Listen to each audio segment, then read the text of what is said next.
कई बार मैंने पेरेंट्स को और बच्चों को मेरे सामने रोते हुए देखा, लिटरली। पेरेंट अपने बच्चे के लिए लाखों रुपए खर्च कर चुका है। अब मेरा बच्चा कह रहा है कि मुझसे नहीं हो पा रहा। इंजीनियरिंग बहुत ट्रेंड पे चल रहा है, ट्रेंड को फॉलो करो, इंजीनियर बन जाओ। ऐसा नहीं होता है। साइकोमेट्रिक असेसमेंट से पता चलेगा कि आपकी एक्चुअल पर्सनालिटी क्या है। हर इंसान के अंदर 8 टाइप्स ऑफ पर्सनालिटी होती है। इतना माइक्रो मैनेजमेंट अगर आप किसी स्टूडेंट का कर रहे हो, वो डेफिनेटली उसका कॉन्फिडेंस हो या उसका जो पाथ हो फ्यूचर का, वो तो एकदम जबरदस्त बिल्ड होने वाला है। ऐसे 70% लोग हमारे इंडिया में अपने करंट जॉब रोल के साथ खुश नहीं है। उस 15 साल के बच्चे को इतनी क्या समझ होगी? वो तो अपने माँ बाप की एक्सपेक्टेशन को पूरा करने के लिए वो करियर चूज कर लेता है, क्योंकि वो उसका इंटरेस्ट अलग है। अपन जानबूझ के उसको कुएं में ढकल रहे कि भाई ने तुझे यही करना है, तुझे यही जाना है, और फिर ये चीज गलत हो जाती है उनके फ्यूचर को। अगर हमारे यहाँ का यूथ इस गलत डायरेक्शन में जाएगा, वो आगे चल के अपने काम को एंजॉय नहीं कर पाएगा। अपने डॉक्टर जैसे जड़ पकड़ता है किसी भी बीमारी की कि इसको क्या हो रहा है, तो इसकी जड़ कहाँ से आ रहा है। तो मुझे लगता है ये जो अपना समाज का जड़ है, that is career counselling. Exactly. या हर किसी को लगता है कि अपनी लाइफ बैलेंस हो। आपको पता है लाइफ कब बैलेंस होती है? जब आपका करियर बैलेंस हो। और फिर करियर कब बैलेंस होता है? जब आपका मार्गदर्शक, आपका गुरु, आपका मेंटर खुद बैलेंस हो। वो अगर खुद बैलेंस हो तो वो आपको प्रॉपर गाइडेंस दे सकता है। आजकल की दुनिया में पेरेंट्स हो या स्टूडेंट्स हो, हर कोई कंफ्यूज है कि मुझे कहाँ जाना है। डॉक्टर करना है, इंजीनियरिंग करना है, एक्टर बनना है, सिंगर बनना है, बहुत सारे वेज हैं कि मुझे जाना कहाँ पे है। ये है क्वेश्चन मार्क आजकल के पेरेंट्स और स्टूडेंट के दिमाग में।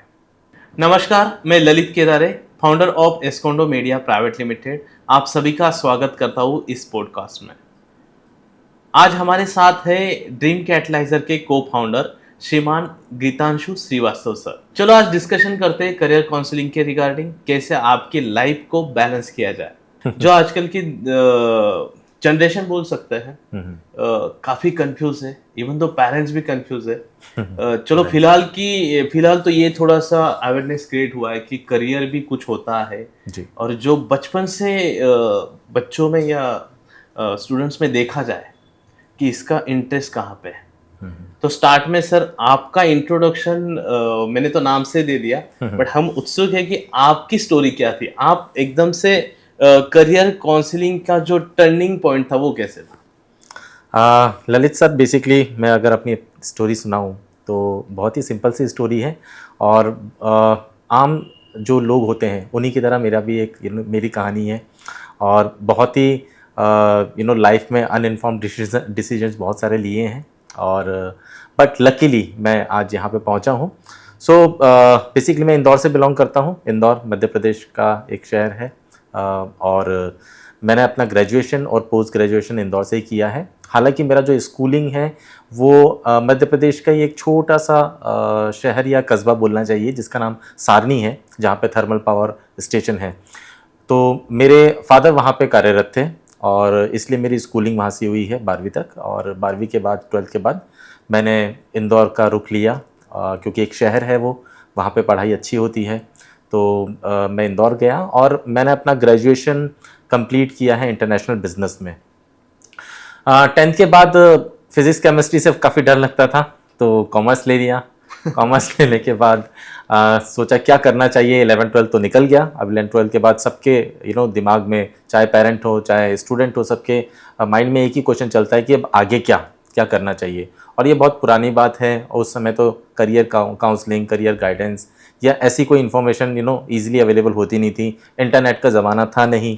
तो आसपास के लोगों से जो पूछा, जो और ज़्यादा पढ़े लिखे थे या उन्होंने जो शहर में रहते थे, उनसे बात करी कि क्या करना चाहिए क्या नहीं करना चाहिए। तो सभी लोगों ने अपने अपने तरह से अपनी अपनी राय दी। तो डिसाइड किया कि चलो बीकॉम कर लेते हैं। एक कॉमर्स वाला स्टूडेंट जनरली यही सोचता है, बीकॉम कर लेते हैं और बीकॉम के साथ कुछ इधर उधर की चीज़ें कर लेंगे। तो मैंने भी एक कॉम्बिनेशन बनाया, चलो बीकॉम करते हैं, बीकॉम के साथ कंप्यूटर हार्डवेयर नेटवर्किंग करते हैं। प्लान बी जी। तो मैंने सोचा कि कॉलेज चलता रहेगा, और कंप्यूटर का उस समय तो दौर आ रहा था और अच्छा बूम पे चल रहा था। तो मैंने सोचा कि मैं कंप्यूटर सीख लेता हूँ, हार्डवेयर नेटवर्किंग काइंड ऑफ। तो इस उद्देश्य से मैं इंदौर आया, वहाँ पे मैंने स्टार्ट किया। बट अचानक मेरे अंकल किसी को जानते थे, तो उनकी लड़की कर रही थी इंटरनेशनल बिजनेस, है ना, आफ्टर 12th क्लास। सो उन्होंने मेरे फादर को बताया कि आप ये भी करवा सकते हैं, ये भी बहुत अच्छा है। अब उसका नाम था बहुत अच्छा सा, जिसको कहते हैं फॉरेन ट्रेड, राइट। Okay. अब फॉरेन ट्रेड सुन के हमें लगा कि चलो बच्चा फॉरेन चला जाएगा। वर्ड में ही अट्रैक्शन है। यस यस, उस वर्ड में ही इतना अट्रैक्शन था। तो फॉरेन वर्ड सुन के फिर हमने पता किया क्या होता है, तब पता चला कि एक्सपोर्ट इंपोर्ट की पढ़ाई होती है। और तब भी बहुत ज़्यादा क्लैरिटी थी नहीं, बट नाम अच्छा लग रहा था और बीकॉम से तो अच्छा लग रहा था। सो हमने कोशिश करी, फिर मैंने एग्जामिनेशन दिए कॉलेज के और मैं उसमें सेलेक्ट हो गया और मेरा एक एडमिशन उस कॉलेज में हो गया, इंदौर के कॉलेज में। वहाँ से मैंने 3 साल का ग्रेजुएशन एक्सपोर्ट इंपोर्ट में किया। बट बहुत ज़्यादा मज़ा नहीं आ रहा था उस पढ़ाई को ज़्यादा करने में, राइट। तब अचानक ग्रेजुएशन कंप्लीट होने के बाद मेरे एक काफ़ी सीनियर हैं, उन्होंने मुझे बताया कि अभी एक और नया कोर्स मार्केट में चल रहा है, राइट। जैसे उस समय फॉरेन ट्रेड चल रहा था, अब एक नया मार्केट में बहुत अच्छा कोर्स चल रहा है जिसका नाम है रिटेल मैनेजमेंट। ओके। तो ये भी अच्छा सा नाम लगा कि यार रिटेल मैनेजमेंट क्या होता है, रिटेल क्या होता है। रिटेल जैसी चीज़ें पता चली, सुनने को मिली कि उन्होंने समझाया कि ऐसा ऐसा होता है, तुम्हें बड़ी बड़ी मॉल्स में काम करना होगा, है ना। तो और ज़्यादा फैसिनेटिंग लगा ये कि अरे मॉल्स भी ट्रेंडिंग में थे। और 2006 या 7 की बात है, शायद 2006 में ही इंदौर में पहला मॉल आया था और उसी वक्त मैं अपना ग्रेजुएशन कंप्लीट कर रहा था, तो उसका क्रेज़ भी अच्छा था। और हालांकि मैंने अपने ग्रेजुएशन की जो पढ़ाई थी वो 5 साल के लिए एडमिशन लिया था मैंने, ग्रेजुएशन प्लस पोस्ट ग्रेजुएशन। तो मैंने ग्रेजुएशन के बाद ड्रॉप किया और ड्रॉप करने के बाद मैंने पोस्ट ग्रेजुएशन दूसरे कॉलेज से किया, जहाँ पे मैंने 2 साल का रिटेल मैनेजमेंट किया। अब रिटेल मैनेजमेंट में थोड़ा सा एंजॉय कर रहा था पढ़ाई को, क्योंकि वहाँ पे जो प्रैक्टिकली चीज़ें हम देखते हैं, हम मार्केट में जाते हैं, कॉर्पोरेट और शॉप में जाते हैं, हम मॉल्स में जाते हैं, हम लोग परचेसिंग करते हैं, तो हमें सारी चीज़ें प्रैक्टिकली दिखती है। एक्सपोर्ट इंपोर्ट में मुझे कोई प्रैक्टिकल चीज़ें नहीं दिख रही थी, तो हो सकता है शायद मैं उस चीज़ को एंजॉय नहीं कर पा रहा था। बट रिटेल मैनेजमेंट को मैंने काफ़ी एंजॉय किया। After retail management, completing the retail management, मैंने अपने करियर की शुरुआत जुबलेंट फूडवर्क्स से की। जुबलेंट फूडवर्क्स को आप कई लोग जानते होंगे डोमिनोज पिज़्ज़ा के नाम से। तो जो कोर मदर कंपनी है उसका नाम जुबलेंट फूडवर्क्स है। तो डोमिनोज पिज़्ज़ा में मेरा कैंपस सिलेक्शन हुआ, मैंने वहाँ पे काम किया, नागपुर में काम किया, इंदौर में काम किया और काफ़ी इन्जॉय कर रहा था। अनफॉर्चुनेटली आफ्टर 2 years मुझे वो जॉब छोड़नी पड़ी because of my medical issues. Doctor ने ऐसा कहा कि आपको ये जॉब छोड़नी चाहिए, क्योंकि अगर आप अपने तबीयत को सही रखना चाहते हैं और आप आगे लंबा चलना चाहते हैं, तो आपको ये जॉब छोड़ के किसी ऐसी जॉब में जाना होगा कि जो थोड़ा सा स्टेबल हो और जहाँ पे सिटिंग का जॉब हो। तो मैंने उस जॉब को छोड़ा। काफ़ी दुख हुआ मुझे उस जॉब को छोड़ते हुए, क्योंकि I was really enjoying working over there, क्योंकि हर दिन एक बहुत एक्साइटमेंट भरा दिन होता है और इन्जॉय करते हैं हम काम को। देन उसके बाद क्योंकि मेरा ग्रेजुएशन एक्सपोर्ट इंपोर्ट से हुआ था, तो आई ऑप्टेड कि मैं एक्सपोर्ट इंपोर्ट में ही अपना जॉब स्टार्ट करूं या करियर स्टार्ट करूं। Then I joined a company in Indore only, जहां पे मैंने 3 साल तक लगभग काम किया एक्सपोर्ट इंपोर्ट में। डेस्क जॉब थी, टाइम से आना, एकदम टाइम से जाना, टाइम से खाने का टाइम हो जाता था, सब एकदम फिक्स टाइम चल रहा था, कोई प्रॉब्लम नहीं थी, तबीयत भी ठीक हो रही थी मेरी। बट मैं उस काम को बिल्कुल भी इंजॉय नहीं कर रहा था, क्योंकि एक ही काम, रोज रोज एक ही काम करना पड़ रहा था। डेस्क के सामने बैठना है, एक्सपोर्ट इंपोर्ट इनवॉइस बनानी है, पैकेजिंग लिस्ट बनानी है, सप्लायर से कांटेक्ट करना है, बस एक काम हो रहा था। तो इस चीज़ में एक्साइटमेंट डालने के लिए, क्योंकि एमबीए किया था, अब आपको पता ही है कि एमबीए करते हैं तो एक कीड़ा होता है, चलो बिजनेस करते हैं। राइट। सो मैंने उस जॉब के साथ साथ कोशिश करी, मैंने सीसीटीवी कैमरा इंस्टॉलेशन का मैंने काम चालू किया साइड में। अपने एक दोस्त को पकड़ के कि चलो करते हैं, प्रोजेक्ट्स लेते हैं। तो हमने कुछ प्रोजेक्ट्स उठाए, 2-3 प्रोजेक्ट्स किए, थोड़ा सा मज़ा आया, बट मैनेजेबल नहीं था, मैनेज नहीं हो पाया। 6-7 महीने बाद सीसीटीवी कैमरे का काम बंद। Then again back to job. Then इसको करने के बाद कुछ दिन बाद फिर से एक और कीड़ा जागा, एक और फ्रेंड मिला, उससे कुछ बातचीत हुई, हमने फिनाइल का बिजनेस चालू कर दिया। छोटी सी फैक्ट्री डाली, क्लीनिंग वाला फिनाइल। इसको हम छोटी सी फैक्ट्री में बनाते थे, खुद ही बनाते थे, बॉटलिंग करते थे और अलग अलग जगह जाके डिस्ट्रीब्यूट करते थे। तो कई लोग ज़्यादा हमारा प्रोडक्ट लेते नहीं थे, हम लोग मार्केट में नहीं थे, उसका पूरा चैनल होता है, हमें पता नहीं था, हमको तो बस जुनून था या कुछ करने की इच्छा थी कि चलो कुछ करते हैं, तो वो भी किया। बट फेलियर तो एक अलग पार्ट हो जाता है हर चीज़ में, राइट। अगर आपको फेलियर मिलता है तो कहते हैं ना कि अगर फेल हुए तो क्या हुआ, एक्सपीरियंस तो मिला। तो हर चीज़ से कुछ ना कुछ एक्सपीरियंस निकलता गया और वो लेते गए। ऐसे ही मेरी लाइफ चल रही थी। फिर एक दिन बहुत फ्रस्ट्रेट हो गया अपनी जॉब से, कि मैं रोज़ एक जैसा काम कर रहा हूँ, कुछ मज़ा नहीं आ रहा है। Then I decided to move to Mumbai और पुणे। अब मुंबई पुणे हमारे लिए एक एमपी के इंदौर के वालों के लिए एक बहुत बड़ी जगह होती है। तो अपने सपनों को पूरा करने के लिए, आगे कुछ करने के लिए लाइफ में, तो मैं यहाँ पे मूव हुआ। तो मैं पुणे आया, पुणे में मैंने अपनी जॉब सर्च करी। कौन सा साल में सर? दिस इज़ 2013 में मैं इंदौर से पुणे आया। पुणे मुंबई में ट्रैवल करता था क्योंकि दोनों जगह जॉब में देख रहा था कि कहीं जॉब मिल जाए मुझे। और लकीली मुझे 2013 में आकाश इंस्टीट्यूट, आपने सभी ने नाम सुना होगा, देश की बहुत बड़ी कोचिंग क्लास है जहाँ पे जेईओ मेडिकल पढ़ाया जाता है। तो वहाँ पे मैंने अपनी जॉब स्टार्ट करी। उस जॉब को स्टार्ट करने के कुछ टाइम बाद, हार्डली 1 मंथ और 2 मंथ, आफ्टर 2 मंथ मुझे रियलाइज़ हुआ कि इस जॉब को मैं इंजॉय कर सकता हूँ। और जहाँ क्योंकि मेरे अंदर ऐसी मेरी पर्सनालिटी थी जहाँ पे लोगों से इंटरेक्शन करना मुझे अच्छा लगता था। अब जैसे आप बैक टू डोमिनोज, जहाँ पे इंटरेक्शन बहुत ज़्यादा होता है, कस्टमर्स आते हैं, अलग अलग टाइप के कस्टमर आते हैं, छोटे आते हैं, बूढ़े आते हैं, बड़े आते हैं, जवान आते हैं, हर लोगों से आप इंटरेक्ट करते हो, राइट। तो वैसे ही कुछ मैंने यहाँ पे पाया कि यहाँ पे भी मैं बच्चों से इंटरेक्ट कर रहा हूँ, उनके पेरेंट्स से इंटरेक्ट कर रहा हूँ। I use to go to colleges, institutes, schools, जहाँ पे मैं बच्चों को गाइड करता था, राइट, कि उन्हें इंजीनियरिंग करना है या मेडिकल करना है तो कैसे करना चाहिए। तो इस प्रकार से ये सिलसिला चालू हुआ। देन मैंने आकाश के बाद एलन इंस्टीट्यूट का भी आपने नाम सुना होगा, वो भी सेम फील्ड में है, कोचिंग इंडस्ट्री में। मैंने उसके साथ काम किया 3 साल तक।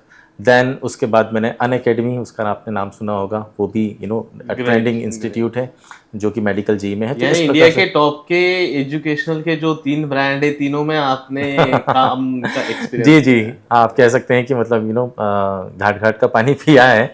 एक्चुअली मैं ये वर्ड अभी यूज करने वाला था कि एक कहावत है ना कि आपका गुरु ऐसा होना चाहिए जिससे घाट घाट का पानी पिया हो। बिल्कुल बिल्कुल। तो इसी प्रकार से मेरी ये 11 साल की जर्नी रही है। तो out of 16-17 years of experience, 11 साल मैंने कोचिंग इंडस्ट्री में बिताए हैं, एजुकेशन इंडस्ट्री में बिताए हैं। अब यही मेरी लाइफ का टर्निंग पॉइंट था। अभी जैसे आपने क्वेश्चन किया कि कैसे मैं करियर काउंसलिंग में आया, क्योंकि जब मैंने ये करियर स्टार्ट किया एजुकेशन सेक्टर में, तो धीरे धीरे मेरा इंटरेस्ट लेवल बढ़ता गया इसके प्रति। और जैसे मैंने कहा कि मेरा इंटरेस्ट कहीं ना कहीं था लोगों से इंटरेक्ट करने का, लोगों को गाइड करने का। तो ये मेरी एक इनर पर्सनालिटी, हर इंसान की एक पर्सनालिटी होती है, आपकी एक पर्सनालिटी है, मेरी एक पर्सनालिटी है। तो हर पर्सनालिटी में कुछ ना कुछ ऐसी चीज़ें होती हैं जो आपको किसी ना किसी काम के लिए अट्रैक्ट करती हैं, राइट। किसी को ट्रैवलिंग अट्रैक्ट करता है, किसी को फूड अट्रैक्ट करता है, राइट। ऐसी बहुत सारी चीज़, किसी को एक्टिंग अट्रैक्ट करती है। तो वैसे ही मुझे एजुकेशन अट्रैक्ट करता है, राइट। और ये मेरी पर्सनालिटी हो सकती है। सो इसी प्रकार मैंने काफ़ी सारी चीज़ों को सीखा इन 10-11 सालों में। और सबसे बड़ी बात थी कि मैंने यहाँ पे सीखने के साथ साथ लोगों के इश्यूज़ को समझा, बच्चों के इश्यूज़ को समझा, पेरेंट के इश्यूज़ को समझा रिलेटेड टू देयर करियर। और ये पाया कि इतने लाखों लोग हर साल आफ्टर 10th क्लास अलग अलग स्ट्रीम चूज करते हैं, और जिसके बेसिस पे वो कुछ ना कुछ कम्पिटिटिव एग्जामिनेशन की प्रिपरेशन करते हैं, ये सोच के कि आगे चल के मैं ग्रेजुएशन अच्छे कॉलेज से करूँगा जिससे मेरी अच्छी नौकरी लगेगी और मैं अपने लाइफ के जो एस्पिरेशंस हैं, जो मेरे ड्रीम्स हैं, उसको मैं अचीव करूँगा। बट प्रॉब्लम ये थी कि वो जो डिसीजन होता है, जो फर्स्ट डिसीजन होता है, वो डिसीजन अगर गलत है आपका, तो आगे उसके क्या क्या नेगेटिव कॉन्सिक्वेंसेस हो सकते हैं, ये हम सोचना भूल जाते हैं। ये कई पेरेंट्स और ये स्टूडेंट्स ये सोचना भूल जाते हैं। हालांकि आज के पेरेंट काफ़ी एजुकेटेड हैं, ज़्यादा समझदार हैं, राइट। जिस एज ग्रुप के आज जो पेरेंट हैं जिनके बच्चे 8th क्लास में, 9th क्लास में, 10th क्लास हैं, वो ज़्यादा एजुकेटेड हैं, समझते हैं चीज़ों को। बट स्टिल यहाँ पे बहुत बड़ा गैप मैंने ढूंढा ओके कि जेई और नीट करने वाले बच्चों को कई बार नीट का फुल फॉर्म पता नहीं होता है। हाँ राइट। एम्स का आपने नाम सुना होगा, एम्स Yes. दिल्ली है ना, एम्स एक कॉलेज है, इंस्टीट्यूशन है और हॉस्पिटल्स भी हैं। Right. एम्स का भी एग्जामिनेशन होता है, राइट। Okay. बच्चों को उसके बारे में जानकारी नहीं होती है, उनको सिर्फ पता है कि हाँ मेडिकल का एग्जामिनेशन होता है जिसका नाम नीट है। वो कई बच्चे तो ये जानने की भी कोशिश नहीं करते नीट का फुल फॉर्म क्या है, तो और इसी के अंदर ये सारी चीज़ें होती है, जिपमर है, एम्स है। तो ये बहुत बेसिक चीज़ है सर, Right. बहुत ही बेसिक चीज़ है। अगर इस बेसिक चीज़ को भी अगर एक बच्चे को नहीं पता है और वो अपनी जर्नी स्टार्ट कर रहा है करियर बनाने की, तो वो गलत डायरेक्शन में जा तो रहा है। आपने ये पूरे एक्सपीरियंस में ये जाना कि ये प्रॉब्लम बच्चे फेस कर रहे हैं, उनके पेरेंट्स फेस कर रहे बिल्कुल हैं। बिल्कुल। तो फिर ये टर्निंग पॉइंट रहा आपके लाइफ में कि आप टर्न हुए ड्रीम कैटलाइजर की तरफ। बिल्कुल।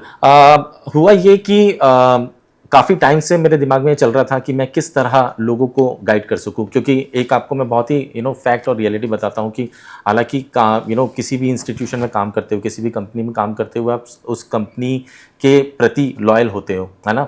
अब क्या होता है कि कई बार जब पेरेंट्स आते हैं हमारे पास, है ना, मेरे बच्चे को मेडिकल करना है, डॉक्टर बनना है, मेरे बच्चे को इंजीनियर बनना है, तो हमें चेहरा देख के समझ में आ जाता है कि वो डॉक्टर मटेरियल है या इंजीनियर मटेरियल है या नहीं है। Okay, right. और बात करने के बाद तो 100% क्लियर हो जाता है कि क्या उसे वो करना चाहिए या नहीं करना चाहिए। बट प्रॉब्लम क्या होती है सर कि हम जिस जगह बैठे हैं, हम वहाँ पे किसी को इस तरह से गाइड नहीं कर सकते कि आपको ये नहीं करना चाहिए, राइट। हम उस सिचुएशन में हम उस स्टेज पे नहीं होते हैं कि जहाँ पे हम किसी को ये गाइड कर सकें या आप अपने डिसीजन को ही चेंज कर दो। आप जिस सोच के साथ आए हैं मेडिकल में करने के लिए या इंजीनियरिंग करने के लिए, तो आप ये सोच बदल दो। हम कौन होते हैं ये बताने वाले? Are we certified to say that? No, हम सर्टिफाइड नहीं है।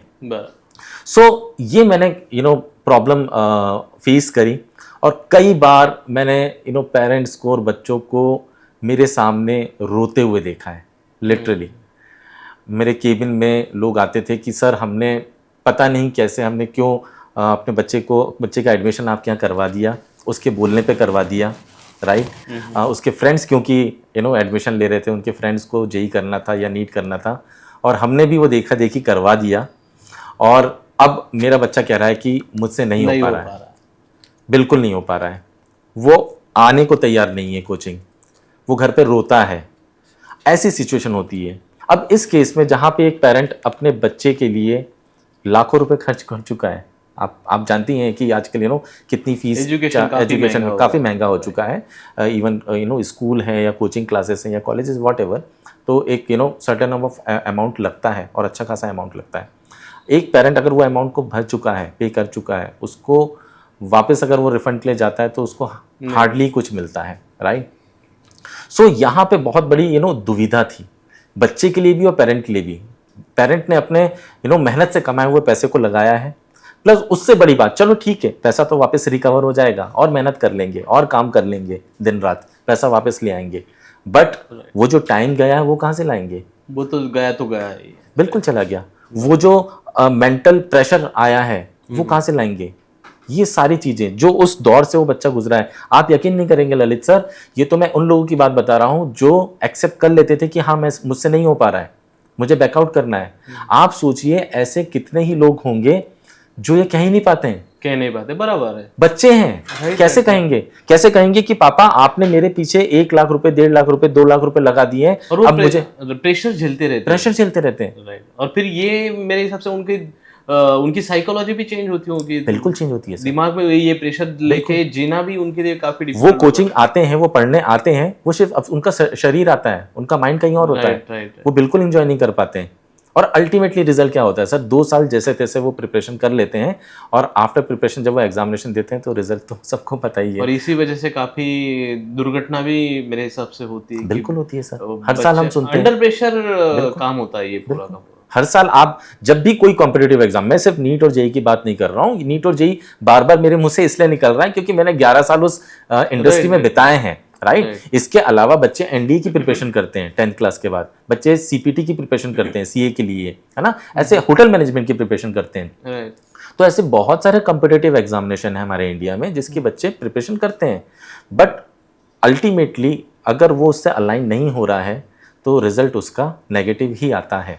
Right. और जिस वजह से जो आपने क्वेश्चन किया है, आपने बताया कि नेगेटिव मीन्स कि बच्चे गलत स्टेप उठा लेते हैं। आप हर साल कॉम्पिटिटिव एग्जामिनेशन का जब रिजल्ट आता है उसके 1-2 दिन बाद के पेपर्स को आप जब पढ़ेंगे तो आपको पता चलेगा, आप न्यूज़ सुनेंगे, दुर्घटना तो आपको सुनाई। राइट। सो इन सारी चीज़ों को मैंने जब ऑब्जर्व किया, ये देखा, तो कहीं ना कहीं मेरे अंदर से आवाज़ आई कि नहीं यार, ये चीज़ गलत हो रही है, एटलीस्ट मैं कुछ कंट्रीब्यूट करूं, राइट। और कंट्रीब्यूट करने के लिए मैंने डिसाइड किया कि मैं एक सर्टिफाइड करियर काउंसलर बनूं, जहां पे मैं 1, 2, 2, 4, 5, 6 बच्चों को सिर्फ गाइड ना करूं, मैं ज़्यादा से ज़्यादा बच्चों को टच बेस कर पाऊँ, उनको मैं गाइड कर पाऊँ, मेरे एक्सपीरियंस के हिसाब से, मेरे क्वालिफिकेशन के हिसाब से, मेरे स्किल्स के हिसाब से मैं उनको गाइड कर पाऊँ कि आपके लिए सही डायरेक्शन क्या है, कहाँ आपको जाना चाहिए और कहाँ नहीं जाना चाहिए। इस प्रकार से शुरुआत हुई ड्रीम कैटलाइज़र की। क्योंकि जब मैंने ये सोचा कि मुझे सर्टिफाइड करियर काउंसलर बनना है, तब मैंने सोचा कि अगर मैं सिर्फ एक करियर काउंसलर ही रहूँगा तो मैं, जैसे मैंने भी कहा, कि मैं ज़्यादा लोगों को टच बेस नहीं कर पाऊँगा, मैं ज़्यादा लोगों की लाइफ को इम्पैक्ट नहीं कर पाऊँगा, मुझे एक के पास जाना पड़ेगा। तब मैंने डिसाइड किया कि चलो ऐसा करते हैं कि एक कंपनी फॉर्म करते हैं, बड़े लेवल पे काम करते हैं, और फिर इस मिशन को स्टार्ट करते हैं। इसलिए मैंने अपने मिशन को भी नाम दिया है happy career life movement. Wow, great, right. आपने जैसे शुरुआत में कहा कि लाइफ को बैलेंस करना, तो आपका लाइफ तभी बैलेंस होगा या आप तभी अपने लाइफ में खुश रहेंगे जब आपका करियर, जो काम आप करना चाहते हैं, वो बैलेंस रहे, जिसमें आप खुश रहें। राइट, 3 इडियट्स में तो यही कहा गया है। 100% सर। तो यहाँ से शुरुआत हुई ड्रीम कैटलाइज़र की। तो अभी आपने जो आपकी स्टोरी पूरी एक्सप्लेन की, इसमें तो मुझे ये समझ में आया कि जो आपका पहला एक्सपीरियंस था, आप खुद यहाँ से वहाँ से यहाँ भटके, फिर आपको समझ में आया कि आकाश में जो आपका हुआ वो पूरा सिस्टम आपको समझ में आया कि यार कहाँ पे क्या प्रॉब्लम हो रही है जी, और ये आपका मोटिवेशन रहा ड्रीम कैटलाइज़र को स्टार्ट करने के लिए। जी बिल्कुल। वाह, ग्रेट सर। सच में आपकी स्टोरी ही खुद इतनी इंस्पायरिंग है, और आपका एक्सपीरियंस देख के तो फिर definitely you are the doctor working for students only, their career counselling. जी, कह सकते हैं। करियर काउंसलिंग में एग्जैक्टली होता क्या है? ओके, सो बेसिकली नाम से ही ये डिफाइन हो रहा है करियर काउंसलिंग। मतलब जैसे हमारी तबीयत खराब होती है तो हम क्या करते हैं, हम डॉक्टर के पास जाते हैं, राइट। तो डॉक्टर क्या करता है, वो ट्रीटमेंट करता है, बट एक्चुअली वो क्या करता है, वो काउंसलिंग देता है आपको, right. Counselling is also a part of their work. So वैसे ही जब आप किसी भी इंसान के करियर को संवारने की, राइट, उसके करियर को सही डायरेक्शन देने की जब उसे काउंसलिंग करते हैं, जब उसे बताते हैं, गाइड करते हैं कि आपके लिए क्या सही है और क्या गलत है, क्या करना चाहिए, क्या नहीं करना चाहिए, आपके लिए क्या सबसे ज़्यादा सूटेबल रहेगा। जैसे मैंने आपको कहा था थोड़ी देर पहले कि हर इंसान की एक पर्सनालिटी होती है, राइट। और ये हमारे पुराणों में भी कहा गया है कि, और आप देखिए पुराने ज़माने में यही होता था, जिसका जैसा नेचर होता था, जैसी पर्सनालिटी होती थी, वो वैसा काम चुनता था ना, राइट। तो वो अब क्यों नहीं हो रहा है? अब तो हम ज़्यादा एजुकेट हो चुके हैं, हम ज़्यादा डेवलप हो चुके हैं, ज़्यादा ऑर्गेनाइज हो चुके हैं, ज़्यादा सिविलाइज्ड हो चुके हैं, सारी चीज़ें हो चुकी है, बट अब हम क्यों नहीं कर रहे हैं, राइट। सो करियर काउंसलिंग किसी भी इंसान को, किसी भी बच्चे को ये बताती है, मैं सिर्फ बच्चे नहीं बोलूँगा कि इसमें बड़े लोग भी शामिल होते हैं, हालांकि बच्चों से लेके, स्टूडेंट से लेके प्रोफेशनल तक करियर काउंसलिंग ले सकते हैं। ये काफ़ी लोगों को ऐसा कंफ्यूजन है कि नहीं ये सिर्फ बच्चों के लिए होती है, एजुकेशन होती है, बच्चों के लिए होती है ना, ऐसा कुछ नहीं होता है। ये प्रोफेशनल्स भी लेते हैं और आजकल ले रहे हैं, राइट। इस करियर काउंसलिंग में एक सर्टिफाइड करियर काउंसलर होता है, जो बेसिकली कई बार साइकोलॉजिस्ट भी होता है, क्योंकि यहाँ पे करियर काउंसलिंग में एक बहुत ज़रूरी चीज़ है कि सामने वाले की साइकोलॉजी को आप समझें, राइट। किस बैकग्राउंड से है वो, सोशो इकोनॉमिक बैकग्राउंड क्या है, फाइनेंशियल बैकग्राउंड क्या है, बहुत सारी चीज़ों को समझना पड़ता है। सिर्फ ऐसा नहीं है कि किसी बच्चे को एक करियर में जाना है और आपने उसको गाइड कर दिया कि आप यहाँ पे चले जाओ आपके एक्सपीरियंस के हिसाब से। अरे आजकल बहुत इंजीनियरिंग बहुत ट्रेंड पे चल रहा है, ट्रेंड को फॉलो करो, इंजीनियर बन जाओ, ऐसा नहीं होता है। बाकायदा एक पूरा प्रॉपर सिस्टम बना हुआ है, एक प्रॉपर प्रोसेस है, एक मैकेनिज्म है उसका, उसको फॉलो करना पड़ता है। तो करियर काउंसलिंग का जो सबसे पहला इंपॉर्टेंट पार्ट होता है वो होता है साइकोमेट्रिक असेसमेंट। ओके, है ना। साइकोमेट्रिक आप नाम से ही जान रहे होंगे, साइको मीन्स आपके माइंड से रिलेटेड होता है, Right. Right, everything is related to your mind. तो साइकोमेट्रिक और असेसमेंट, इसको टेस्ट नहीं बोलते हैं, इसको एग्जामिनेशन नहीं बोलते हैं, Okay. राइट। It is क्यों? assessment. क्योंकि असेसमेंट बोलते हैं, क्योंकि आप असेस कर रहे हैं, जांच पड़ताल कर रहे हैं। राइट, आप टेस्ट नहीं दे रहे हैं जिसमें आपको मार्क्स आने वाले हैं, Right, जिसमें आपको पास और फेल बताया जाएगा। Right. नहीं, ऐसा नहीं है। ये साइकोमेट्रिक असेसमेंट है। कई लोगों को ये लगता है कि अरे मुझे कितने मार्क्स आएंगे। कई बार बच्चे पूछते हैं सर इसमें कितने मार्क्स का पेपर होगा। लिमिट कितना तो एग्जैक्टली, सो ये इसमें कोई मार्क्स नहीं होता है, इसमें कोई पास फेल नहीं होता है। ये असेसमेंट स्पेशली बनाया गया है ताकि आपको अंदर से समझें।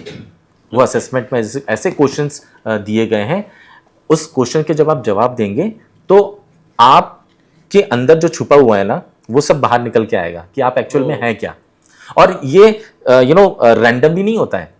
मैं आपको बताना चाहूंगा कि साइकोमेट्रिक असेसमेंट जो तैयार होता है वो प्रॉपर थ्योरीज को, इंटरनेशनल साइकोलॉजिकल थ्योरीज को अडॉप्ट करके बनाया गया है, जिसमें Okay. बड़े बड़े नाम है, डॉक्टर गार्डनर्स के नाम है, डॉक्टर हॉलैंड के नाम है। ओके, अलग अलग थ्योरीज को जोड़ा गया है और उसके बेसिस पे बनता है। ओके, ऐसे ही नहीं है कि कोई भी क्वेश्चन दे दिया। राइट, राइट, तो इससे आपकी पर्सनालिटी, और साइकोमेट्रिक असेसमेंट में रिजल्ट क्या आते हैं बेसिकली, साइकोमेट्रिक असेसमेंट से पता चलेगा कि आपकी एक्चुअल पर्सनालिटी क्या है। हर इंसान के अंदर 8 टाइप्स ऑफ पर्सनालिटी होती है, जिसे पर्सनालिटी ट्रेड्स कहते हैं, है ना। वो इंट्रोवर्ट है, एक्सट्रोवर्ट है, सेंसिंग है, जजिंग है, एंटरप्राइजिंग है, ऐसी बहुत सारी चीजें होती हैं। सो वो पर्सनालिटी निकल के आती है। फॉर एग्जाम्पल कि आप और मैं दोनों रोड से जा रहे हैं, सिग्नल पे दोनों की गाड़ी रुकी, आप भी खड़े मैं भी खड़े, सामने से एक बैगर आ रहा है, राइट। अब उस बैगर को देख के आप क्या सोच रहे हो, मैं क्या सोच रहे हैं, हम दोनों एक चीज सोच सकते हैं क्या? नहीं सोच सकते। डेफिनेटली व्यूज अलग रहेंगे। दोनों के व्यूज अलग होंगे ना। वो आपकी पर्सनालिटी है और मेरी पर्सनालिटी है, मेरी सोच है। मैं उसको देख के दया भाव दिखा रहा हूँ कि अरे कितना गरीब है, कितना भूखा होगा, मेरे पास चलो कुछ अगर पैसे हैं तो मैं उसको दे दूंगा। और आपको ऐसा लग रहा है कि नहीं मेरे पास नहीं आना चाहिए, देखो कितना गंदा है, है ना। हाँ, एग्जैक्टली, ऐसा होता है ना, एग्जैक्टली, मुझे टच मत ना कर दे ये गलती से भी। तो ये क्या हुई, पर्सनालिटी के तो टाइप्स हैं ये। राइट। सोच अलग एक ही सिचुएशन में दो लोग अलग अलग सोचते हैं, उसी सोच को, उसी पर्सनालिटी को बाहर निकालने का काम करती है आपकी साइकोमेट्रिक असेसमेंट। प्लस आपके इंटरेस्ट को जानने की कोशिश करता है साइकोमेट्रिक असेसमेंट। उसमें भी थ्योरी है। 6 टाइप के इंटरेस्ट होते हैं, ट्रेड्स होते हैं हर इंसान में, और किस इंटरेस्ट के बेसिस पे उसको किस प्रोफेशन में जाना चाहिए वो उसको बताता है। लर्निंग स्टाइल क्या है, आपके सीखने का तरीका, मेरे सीखने का तरीका। हम देखते हैं ना, कई बार हमने सुनते हैं कि स्कूल में 40 बच्चे हैं। अब कोई बच्चे एक बार में समझ जाते हैं टीचर जो पढ़ा रहा है, और कोई बच्चे 2 बार में भी नहीं समझते, क्योंकि उनका लर्निंग स्टाइल अलग होगा। किसी को जब तक लिख के नहीं बताओगे तब तक नहीं वो सीखेगा, और किसी को सिर्फ बोल के समझा दोगे तो वो समझ जाएगा। This is learning style. तो ये आपको साइकोमेट्रिक असेसमेंट बताता है।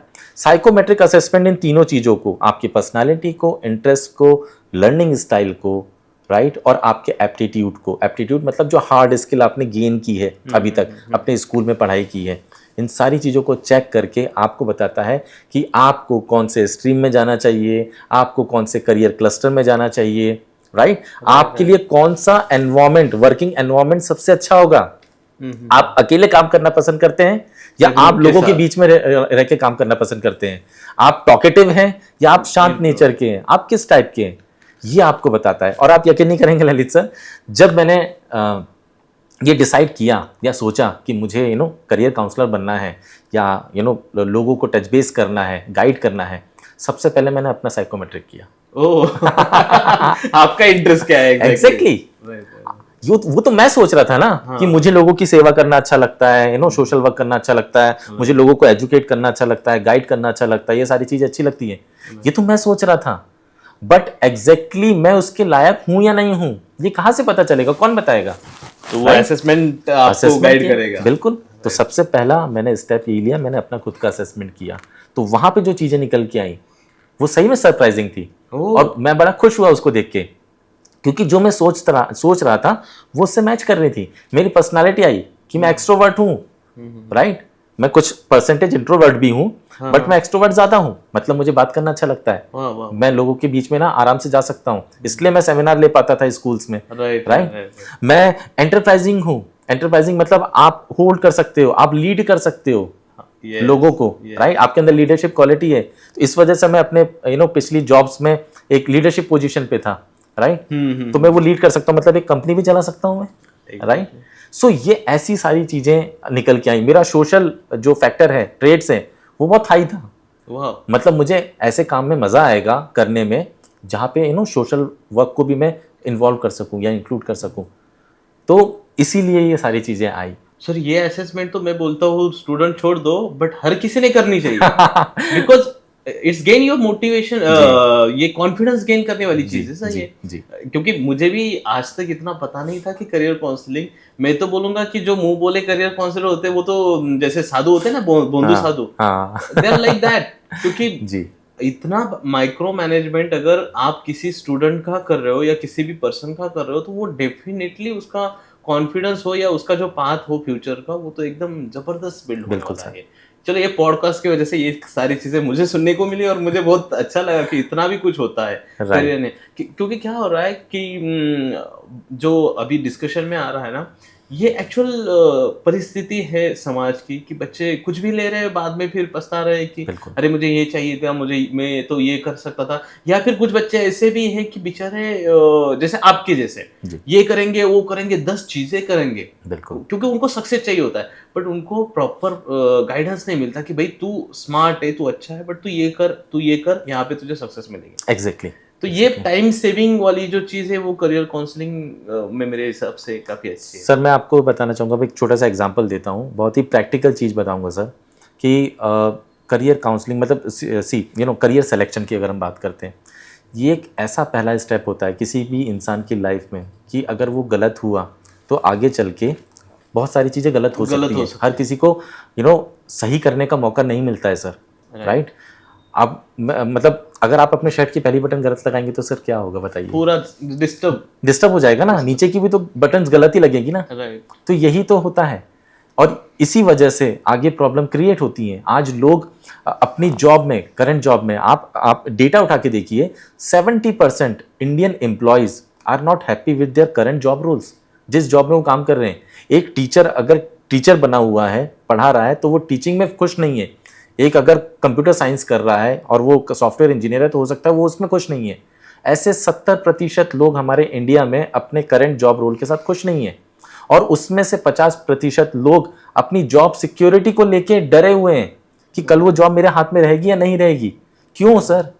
क्योंकि वो जॉब उनको खुश नहीं रख रही है, अंदर से वो खुश नहीं है, क्योंकि वो पहली स्टेप्स थी वही गलत हो गई सर। सिलेक्शन ऑफ साइड और स्टेट जो राइट वही गलत हो। राइट। और आज भी हमारे इंडिया में मेजर पॉपुलेशन जो है वो रूरल एरिया में है, राइट। अभी तो ठीक है, धीरे धीरे अर्बनाइजेशन बढ़ता जा रहा है ना, पुराने छोटे छोटे शहर या गांव भी बड़ी बड़ी सिटीज में आने लगे हैं, राइट। बट स्टिल काफी मेजर पॉपुलेशन वहां पे रहती है। आप सोचिए अर्बन एरिया में जब इसका इतना लैक है, लोगों की अंडरस्टैंडिंग इतनी कम है इस चीज को लेके, तो रूरल एरिया में क्या होगा? आज भी लोग ट्रेडिशनल वे में, मैं आपको मतलब जो मैंने इतने सालों में देखा है ना, जो मेरे पास बच्चे आते थे हमारे अपने प्रिपरेशन करने के लिए, जब मैं उनसे पूछता था कि आप पीसीबी क्यों ले रहे हैं, पीसीएम क्यों ले रहे हैं, राइट, आप कुछ और भी तो ले सकते हैं, कॉमर्स भी ले सकते हैं, ह्यूमैनिटीज भी ले सकते हैं। तो आज भी लोग ट्रेडिशनल वे ही फॉलो करते हैं। मुझे बायो में अच्छे मार्क्स आ रहे हैं तो मैं पीसीबी लूंगा, मुझे मैथमेटिक्स में अच्छे मार्क्स आ रहे हैं तो मुझे पीसीएम लेना है। अगर मुझे दोनों में खराब मार्क्स आ रहे हैं तो मैं कॉमर्स में जाऊंगा। मतलब अगर कॉमर्स में भी किसी ने बता दिया कि भाई बैलेंस शीट होती है, बैंक रिकंसिलिएशन होता है, वो भी प्रॉफिट एंड लॉस होता है, अरे भाई ये क्या होता है, चलो 8 में चलते हैं। देन सेकंड कि मेरा फेवरेट सब्जेक्ट कौन सा है। अब जनरली जिसमें मार्क्स ज्यादा आते हैं वो फेवरेट सब्जेक्ट बन जाता है बच्चे का, तो उसके बेसिस पे लेते हैं। फिर उसके बाद मेरा फ्रेंड सर्कल कहाँ जा रहा है, राइट, उसके बेसिस पे ले रहे हैं। मेरे पेरेंट्स क्या कर रहे हैं, मेरे पेरेंट्स किस प्रोफेशन में, डॉक्टर है तो अपन भी डॉक्टर। एग्जैक्टली। आप ये भी यकीन नहीं करेंगे, मेरे पास ऐसे भी बच्चे आते थे जिनके पेरेंट्स डॉक्टर होते थे और वो बच्चे आके बोलते थे कि मुझे नहीं करना है। क्यों? क्योंकि वो अपने पेरेंट्स की लाइफ को देखते थे कि मेरे पेरेंट्स तो मुझे ही टाइम नहीं दे पाते हैं और मेरा बिल्कुल इंटरेस्ट नहीं है डॉक्टर बनने का, बट प्रेशर में आके उनको करना पड़ता था। और बच्चे हैं सर, बच्चे हैं 15 साल के। एक बच्चा जब 10th क्लास पास होता है तो कितने 14.5-15 साल का होता है सर। उस 15 साल के बच्चे को इतनी क्या समझ होगी, वो तो अपने माँ बाप की एक्सपेक्टेशन को पूरा करने के लिए वो करियर चूज कर लेता है कि मेरे पापा चाहते हैं कि डॉक्टर बने, मेरे पापा चाहते हैं इंजीनियर बने। ऐसे ही मेरी मम्मी भी चाहती थी बताओ मैं डॉक्टर बनूं, उसके पीछे लॉजिक क्या था सर पता है आपको? बहुत फनी लॉजिक था। हालांकि मैंने बायो तो नहीं लिया, मैंने आपको बताया कि मैं डर लगता था फिजिक्स केमिस्ट्री से। उनका लॉजिक था कि हमारे खानदान में कोई डॉक्टर नहीं तो तू डॉक्टर बन जा। इमोशनल ड्रामा था। एग्जैक्टली। तो अगर उनके इमोशन में अगर बाई चांस मैं आ जाता, हालांकि समझ तो उस समय हमें भी नहीं थी, बट हाँ मेरे पापा का काफी सपोर्ट था। पापा ने कहा कि नहीं, जो करना चाहते हो बिंदास करो, जो कर सकते हो वो करो, राइट। तो ऐसे तो आज भी मैं आपको आज से 40 साल पहले की 30 साल पहले की बात बता रहा हूँ, तो 30 साल बाद भी वही चीजें हो रही है सर। ये सबसे बड़ा कंसर्न है। राइट। यानी करियर काउंसलिंग आज भी मैं बोलता हूँ सर, व्हाट यू से, कि आपको क्या लगता है सर, परसेंटेज में बोलिए कि ये करियर काउंसलिंग का अवेयरनेस कितना है? अवेयरनेस, हाँ, अवेयरनेस तो सर बहुत कम है। तो इस परसेंटेज में बोलिए सर, परसेंटेज अगर परसेंट की बात मैं बताऊं तो हार्डली 15 to 20% लोग ही जानते हैं। इसका मतलब जो पढ़े लिखे है उसको भी अपन निरक्षर बोल सकते हैं। ऑब्वियसली, बिल्कुल जो बोल सकते अपने बच्चों का भविष्य खत्म कर रहे हैं, हैं। बिल्कुल सर, बिल्कुल। उनके ऊपर अत्याचार कर रहे हैं। मैं तो यही बोलूंगा, अभी जो डिस्कशन में आ रहा है ना, तो वो तो अपन बच्चों पे अत्याचार ही कर रहे हैं सर। क्योंकि वो उसका इंटरेस्ट अलग है, अपन जानबूझ के उसको जी। कुएं में ढकल रहे हैं कि भाई ने तुझे यही करना है, तुझे यही जाना है, और फिर ये चीज गलत हो जाती है उनके फ्यूचर को लेके। सर यहाँ पे एक मैंने एक अवेयरनेस को क्रिएट करने के ही लिए एक छोटा सा वीडियो भी बनाया था। बच्चों के लिए बनाया था, पेरेंट्स के लिए बनाया था, इवन एजुकेटर्स के लिए भी बनाया था। और अगर हम लोग जैसे आपने बहुत सही पॉइंट उठाया है, यहाँ पे जो इसको बताऊँ, इस शब्द को क्या बोलना चाहिए, इग्नोरेंट एटीट्यूड, राइट। ये इग्नोरेंट एटीट्यूड है सर, है ना। दो चीजें होती है, एक नोइंग होती है और एक डूइंग होती है। मतलब हम उस चीज के बारे में जानते हैं, हमें पता है सुबह मॉर्निंग में उठना चाहिए, जॉगिंग करनी चाहिए, हेल्दी फूड खाना चाहिए, इससे आदमी स्वस्थ रहता है। बट हम क्या करते हैं, हम लेट उठते हैं, हम पिज्जा बर्गर खाते हैं, राइट। बट जानते हुए भी कि वो गलत है, हम वो काम कर रहे हैं। This is called knowing and doing. पता कुछ और है, कर कुछ और रहे हैं।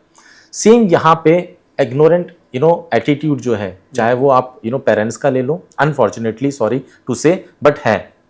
क्योंकि जब हम उन्हें अवेयर करने जाते हैं, है ना, अवेयरनेस तो सोचिए एक सेकंड पार्ट है, अवेयरनेस से ज़्यादा उसकी इंपॉर्टेंस को समझना बहुत ज़रूरी है सर।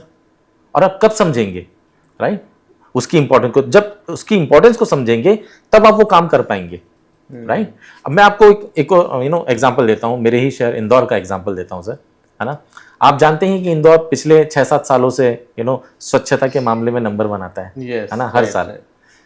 तो ऐसा पहले तो नहीं था सर। पहले तो वहां पे साफ सुथरा था, बट इतना भी नहीं था कि वो नंबर 1 पे आ जाए। बट वहां की गवर्नमेंट ने ऐसा क्या किया कि इंदौर हमेशा नंबर 1 पे आता है? उसका एक सिंपल सा जवाब है, वो है कि वहां के गवर्नमेंट ने वहां के लोगों को एजुकेट किया सर, स्वच्छता के बारे में एजुकेट किया, गली गली जाके एजुकेट किया, अवेयरनेस कैंपेन चलाए। जब लोग उस चीज को फॉलो करेंगे तभी आपका शहर स्वच्छ रह पाएगा सर। बराबर। जब लोग एजुकेटेड नहीं होंगे, जब कुछ भी खा के वो कूड़ा कूड़ेदान में ना फेंकते हुए रोड पे फेंकेंगे, तो आपका शहर कैसे स्वच्छ रह सकता है? राइट। और वो कितनी भी अच्छी गवर्नमेंट हो, कितना भी अच्छा काम कर ले, कितने भी अच्छे प्रोसेस को सेट कर दे, राइट, गार्बेज के प्रोसेस को सेट कर दे, तब भी वो नहीं कर पाएगा सर। आज आप देखिए, एक इंदौर का एक एरिया है जिसका नाम है छप्पन, बहुत फेमस है सर खाने पीने के लिए। बहुत बहुत वैसे भी खाने पीने के लिए फेमस है। सो देश के अलग अलग जगह से लोग आते हैं, है ना, वहाँ का रौनक देखने, खाना खाने। कचौरी समय तो आप पता ही है कि कचौरी फेमस है, पोहे जलेबी बहुत फेमस है। इतनी भीड़ होती है सर वहाँ पे, बट आप वहाँ पे कचरा नहीं देखेंगे सर। हो सकता है कि कोई बाहर का आया हो और वो शायद गलती से वो कचरा कर दे, बट वहां पे ऐसा सिस्टम बनाया गया है कि अगर किसी और ने भी कचरा किया है तो कोई और इंसान उस कचरे को उठा के उस डस्टबिन में डाल देता है। संस्कार। ये एजुकेशन है सर। और आप लोगों को जब तक एजुकेट नहीं करेंगे, राइट, तब तक चीजें नहीं सुधरेगी। और यहाँ पे मेरा जो सबसे बड़ा जो टारगेट है, मेरा जो मिशन है, मेरा मिशन यही है सर कि मैं लोगों को एजुकेट करना चाहता हूँ कि प्लीज आप सोचिए सर कि जैसे मैंने आपको कहा ना कि तबीयत खराब होती है तो हम जाते हैं ना डॉक्टर के पास, गाड़ी खराब होती है तो मैकेनिक के पास जाते हैं ना, जाते हैं। तो जब चीजें खराब होती हैं या कुछ चीजें समझ में नहीं आती है तो आप सोल्यूशन के लिए कहीं ना कहीं जाते ही है ना। तो इसके लिए क्यों नहीं, इसको क्यों नहीं इंपॉर्टेंस दे रहे हैं आप हर साल अपना प्रीमियम पे करते हैं, मेडिक्लेम का, Right. LIC का, म्यूचुअल फंड लेते हैं, SIP करते हैं। क्यों कर रहे हैं सर? आप अपने भविष्य को सिक्योर करने के लिए कर रहे हैं ना। राइट। तो ये क्या है सर? ये भी तो वही है, ये भी तो एक भविष्य को सिक्योर करने के लिए, आपके बच्चे के भविष्य को सिक्योर करने के लिए ये एक छोटी सी चीज है सर। और जिसके लिए आपको हर साल कोई प्रीमियम पे नहीं करना है सर। आपने मेडिक्लेम का प्रीमियम अगर जो भी आप पे करते हैं 15,000 20,000 रुपए, अगर आप यूज नहीं कर पाए तो गया वो, गया। राइट? कुछ ये तो नहीं मिलता। 100% यूजफुल ये तो 100% यूजफुल है सर। Right. आपने एक बार अपने बच्चे की पर्सनालिटी, इंटरेस्ट, स्किल्स को जान लिया और ये पता कर लिया कि भाई वो किस डायरेक्शन में उसको जाना चाहिए, तो क्या नुकसान हो जाएगा उससे? कोई नुकसान होगा? नहीं होगा। बट ये लोग जानना नहीं चाहते हैं। मैंने, हमारी टीम ने 6,000 लोगों को कनेक्ट किया 1 to 1 पेरेंट्स को। आप यकीन नहीं करेंगे सर, 70% लोगों ने करियर काउंसलिंग नाम सुनते से ही फोन कट कर दिया कि हमें नहीं सुनना है, हमें सब पता है। यही जो मैं इग्नोरेंट एटीट्यूड बता रहा हूँ ना, हाँ, ये एटीट्यूड है। हाँ, हमारे बच्चे ने पहले डिसाइड कर लिया है, हमने ऑलरेडी डिसाइड कर लिया कि उसको क्या करना है। आप हमें आपसे गाइडेंस की जरूरत नहीं है। डिसाइड कर लिया ऐसे ही। राइट, सही डिसाइड किया है, गलत डिसाइड किया जो है। 3 चीजें आपने बोली, एक फ्रेंड सर्कल, एक हाँ। जिस सब्जेक्ट में ज्यादा मार्क वो उसका Right. इंटरेस्ट, और तीसरा पेरेंट जो कर रहे हैं वो कर रहे पेरेंट जो करना है कर रहा है। हैं। ओके। तो उनको ऐसा लगता है कि वी नो एवरीथिंग। क्या आपको पता है आपकी गाड़ी खराब हो जाएगी? आप मैकेनिक तो है नहीं, नहीं। तो आप बोनट तो खोल लेंगे, बोनट खोल के फिर आप उसको अंदर देखते क्या रहेंगे करना कि गड़बड़ कहाँ है। राइट। राइट, आपको गड़बड़ नहीं। हर इंसान को, ये बहुत फैक्ट है सर, हर इंसान को हर चीज के बारे में नहीं पता होता है, और इसमें कोई शर्म की बात तो नहीं है। राइट। राइट, कि अगर आपको हर चीज के बारे में नहीं पता है, तो उसी प्रकार से अगर आपका नॉलेज एक पर्टिकुलर फील्ड में हो सकता है, एक कोई IT वाला पेरेंट IT के बारे में पूरा जानता होगा कि IT इंडस्ट्री कैसी है, कैसे उसको कैसे वहाँ पे काम कैसे होता है, क्या उसका स्कोप है, बट IT के अलावा दूसरी चीज़ों को जानता है वो नहीं जानता है। तो अगर उनका बच्चा दूसरी फील्ड में जाना चाहता है तो उसके लिए तो आपको गाइडेंस की ज़रूरत पड़ेगी। तो ये बहुत ही बेसिक सी चीज़ है सर, जो लोगों को, स्पेशली पेरेंट्स को सर, मैं बच्चों को इसमें बिल्कुल भी ब्लेम नहीं वो करूँगा। तो क्या इनोसेंट वो होते तो हैं, इनोसेंट होते हैं सर, उनको क्या पता। वो तो लोगों की चकाचौंध को, दुनिया की चकाचौंध को देखते हुए, आज उन्होंने वॉर मूवी में जाके ऋतिक रोशन को प्लेन उड़ाते हुए देख लिया, उल्टा सीधा आड़ा टेढ़ा प्लेन उड़ा रहा है, बड़ा मजा आ रहा है ना, एक्साइटेड हो गया। हाँ। मुझे भी पायलट बनना है। नहीं पता है ना उसे कि क्या उस होता है। मोमेंट पे जो पसंद आ गया उसको वो बनना पड़ता है। एग्जैक्टली उसका मन वही बोलता हर बार उनके चेंज होते हैं। Change होते अब यहाँ पे रिस्पॉन्सिबिलिटी किसकी है सर? हम जैसे लोगों की है, राइट। जो एजुकेशन में है। Right. अगर हम वो नहीं करेंगे, हम सिर्फ बिजनेस ही करेंगे, कोचिंग क्लास सिर्फ बिजनेस करेगा, स्कूल सिर्फ बिजनेस करेगा, कॉलेज सिर्फ बिजनेस करेगा, एडमिशन लेगा, तब तक कैसे काम चलेगा सर? आज हम सभी को पता है, आपको ही पता है कि हमारे जो प्रधानमंत्री जी हैं, आदरणीय नरेंद्र मोदी जी, उनका एक क्या संकल्प है, उनका विजन क्या है कि भारत को आज़ाद हुए जब 100 साल हो जाएंगे, राइट, 2047 में 100 साल हो जाएंगे, 1947 से 2047, हमारा भारत देश डेवलपिंग नेशन से डेवलप्ड नेशन की कैटेगरी में आना चाहिए। राइट। ये उनका एम है। हर किसी को एम लेके, टारगेट लेके चलना पड़ता है। तो उनका टारगेट है कि भाई 47 तक हम अपने डेवलपिंग को डेवलप्ड कंट्री तक करें। अब ये होगा कैसे सर? नरेंद्र मोदी जी थोड़ी ले जाएंगे उसको अकेले, हमें सबको लेके इंफ्रास्ट्रक्चर बनाने से थोड़ी वो डेवलप नेशन हो जाएगा Right. कि बसें उड़ रही हैं, ऐसा कुछ होगा? मेट्रो बना देंगे उससे कुछ होगा? सड़कें बहुत अच्छी कर देंगे उससे कुछ होगा? बड़ी बड़ी इमारतें खड़ी कर देंगे उससे कुछ होगा? या फ्री बीज बहुत सारे स्कीम्स चला देंगे, लोगों को ये फ्री कर देंगे, वो फ्री कर देंगे, उससे होगा? नहीं सर, उससे हमारा देश, हमारी कंट्री उससे डेवलप नहीं होगी। हमारी कंट्री सिर्फ डेवलप हो सकती है तब जब यहाँ के लोग एजुकेटेड होंगे, राइट, और वो काम कर रहे होंगे सर जिस काम को करके उनको मजा आता है। मजा, हैप्पीनेस क्रिएट होना चाहिए आज आपके काम से। आज मैं अपने काम को लेके बहुत खुश हूँ, राइट, राइट। आप अपने काम को लेके बहुत खुश हैं। आप अपने काम में कोई टाइम नहीं देखते हैं Right. कि रात को 12 बज रहे हैं कि सुबह 6 बज रहे हैं, 5 बज रहे हैं, आज संडे है, आज गणेश चतुर्थी है, आज ईद है, उसकी छुट्टी चाहिए या हाफ डे चाहिए, ऐसा हम देखते हैं? आदमी अगर अपने काम में, जिस काम को वो करना चाहता है लिटरली, उसमें अगर वो उसको एंजॉय कर रहा है, तब वो अपनी प्रोडक्टिविटी दे पाएगा बराबर, उस काम में। और जब प्रोडक्टिविटी दे पाएगा तब डेवलपमेंट होता है सर। राइट। और अगर आज का हमारा जो यूथ है, यंग जनरेशन बोलते हैं हम लोग, हम कहते हैं ना कि India is the youngest country, youngest country, है ना, यंगेस्ट कंट्री है। अगर हमारे यहाँ का यूथ इस गलत डायरेक्शन में जाएगा, वो आगे चल के अपने काम को एंजॉय नहीं कर पाएगा, नहीं कर पाएगा, अपने पढ़ाई को एंजॉय नहीं कर पाएगा, तो वो कैसे काम चलेगा। बहुत सिंपल सा एग्जांपल देता हूं सर, आज की तारीख में 14 लाख बच्चे जेई का एग्जामिनेशन देते हैं, 14 लाख बच्चे जेई का एग्जामिनेशन देते हैं सर, जिसमें से सिर्फ 64,800 बच्चों को ही गवर्नमेंट सीट मिलती है, IIT, NIT, IIIT, GFT मिला के, बाकी सब प्राइवेट में जाते हैं। और शॉकिंग बात क्या है सर, जितने बच्चे हर साल इंजीनियरिंग से पास आउट होते हैं ना, उसमें से 80% बच्चे अनएम्प्लॉयड रह जाते हैं। ओनली 20%, ओनली 20% को जॉब मिलती है। और जो लोग 4 साल इंजीनियरिंग कर रहे हैं, 4 साल इंजीनियरिंग करने के बाद जिनको जॉब नहीं मिल रही है, वो देखिए क्या काम कर रहे हैं, वो दूसरे फील्ड में जाके काम करते हैं, वो सेल्स में चले जाते हैं, हाँ। मार्केटिंग में चले जाते हैं। अरे जब सेल्स और मार्केटिंग करनी थी तो आप इंजीनियरिंग क्यों किया, MBA कर लेते। बट क्यों करना पड़ रहा है, क्योंकि उनको वहां पे जॉब नहीं मिली है। आप ये यकीन नहीं करेंगे सर, हर साल हमारे इंडिया के इंजीनियरिंग कॉलेज में से 40% बच्चे हर साल इंजीनियरिंग कॉलेज छोड़ रहे हैं। क्यों? क्योंकि कोप अप नहीं कर पा रहे हैं वो उस चीज के साथ, मन ही नहीं लग रहा है उनका। राइट, और जब परफॉर्मेंस नहीं दे पाएंगे तो कैसे उनका सिलेक्शन होगा। राइट, हालत ऐसी हो गई है सर, वो अपने जब पढ़ाई को एंजॉय नहीं कर पा रहे हैं तो काम को कैसे एंजॉय करेंगे। फिर वो आप पता है, हर चीज में अब तो टारगेट होता है, किसी भी कंपनी को आप ज्वाइन कर लें टारगेट होता है, टारगेट का प्रेशर नहीं झेल पाते हैं। तो आज इस ऑफिस में जाके अपना रिज्यूम देते हैं, कभी उस रिज्यूम जाके दूसरे ऑफिस में अपना रिज्यूम देते हैं, नौकरी ढूंढते रहते हैं।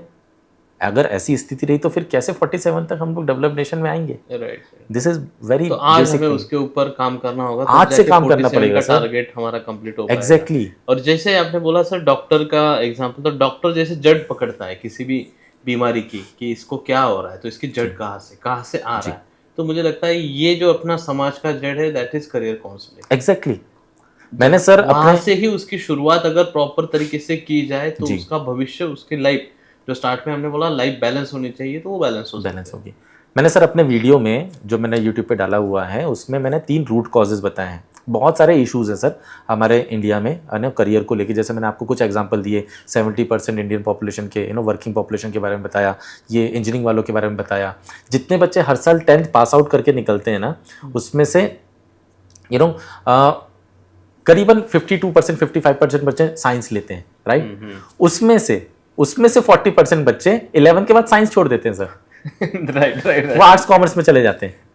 तो ऐसे बहुत सारे इश्यूज हैं। हमारी कंट्री के 47% जो ग्रेजुएट्स हैं, उनको कंपनीज हायर करने के लिए रेडी नहीं है, क्योंकि वो अंडर स्किल्ड हैं, उनकी स्किल इतनी डेवलप नहीं हुई है, वो तैयार नहीं है। इनके पीछे मैंने 3 रूट कॉज दिए थे। पहला रूट कॉज ये था कि अनइन्फॉर्म करियर डिसीजन, जिसकी हम ऑलरेडी बात कर चुके हैं। इंफॉर्मेशन नहीं है, बहुत ही बेसिक सी इंफॉर्मेशन है।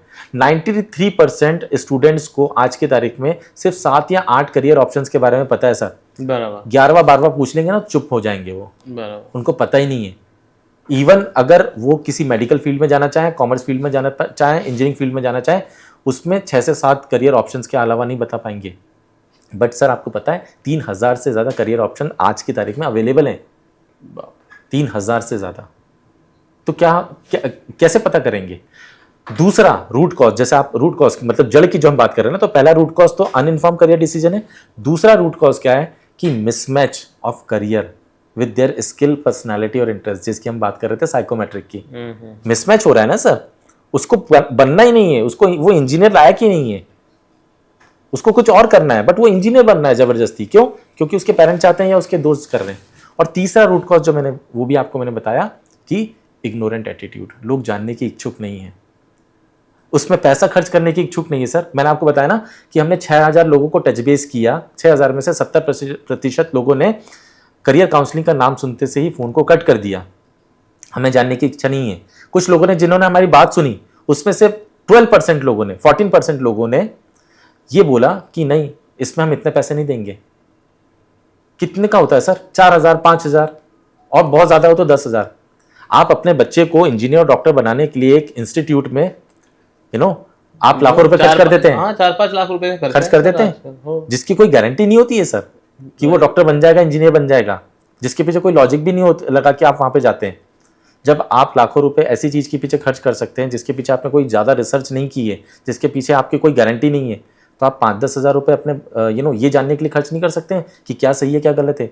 ठीक है, समझ में आता है कि अगर आपको डॉक्टर बनना है तो ये चेक कर लीजिए कि वो रिपोर्ट आपको क्या बता रही है, राइट। रिपोर्ट आपको ये बता रही है कि हाँ चलो आप डॉक्टर ही बनना चाहते हैं, इसको एंश्योर कर लो।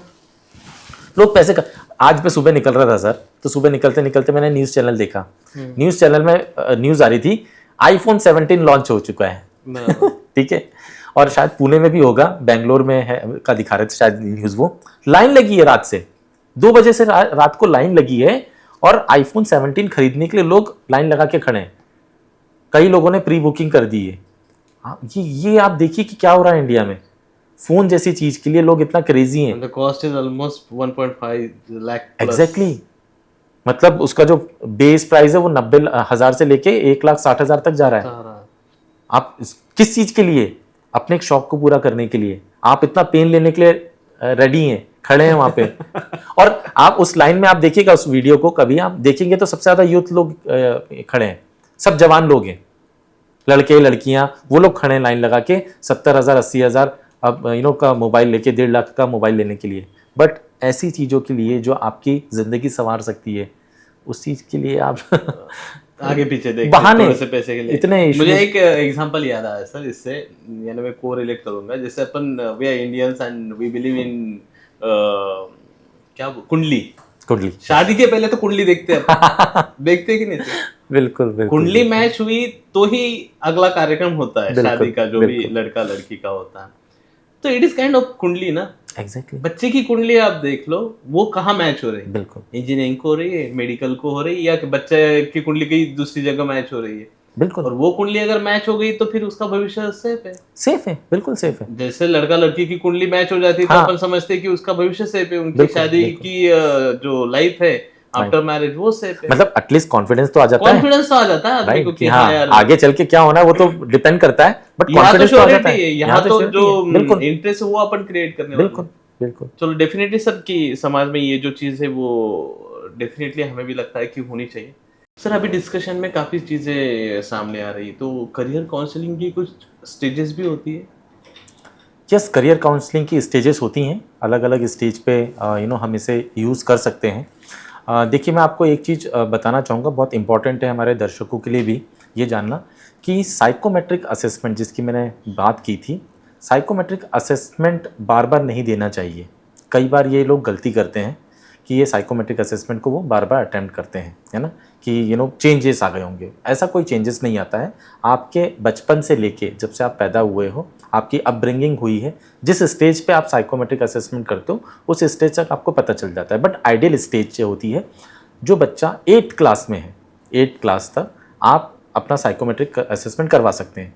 8th क्लास के पहले के जो बच्चे होते हैं, आई थिंक 5th क्लास से लेकर 7th क्लास के बच्चे भी एक साइकोमेट्रिक असेसमेंट दे सकते हैं। बट दोनों साइकोमेट्रिक असेसमेंट में डिफरेंस होता है। जो 5th क्लास से लेकर 7th क्लास तक का जो साइकोमेट्रिक असेसमेंट होता है, उसमें बच्चे के लर्निंग स्टाइल और प्लस उसकी पर्सनालिटी ही टाइप पता चलती है, राइट, कि उस किस पर्सनालिटी का बच्चा है और उसकी लर्निंग स्टाइल क्या है। उसके लिए उस स्टेज पे जानना ज़रूरी नहीं है कि उसे आर्ट्स, साइंस, कॉमर्स क्या लेना चाहिए, उसके करियर मोटिवेटर्स क्या होंगे या करियर ऑप्शंस क्या होंगे, उसके लिए वो ज़रूरी नहीं है। सो अगर कोई भी पेरेंट अपने बच्चे का असेसमेंट करवाना चाहता है 5th to 7th क्लास के बीच में, तो ये असेसमेंट उसको करवाना चाहिए।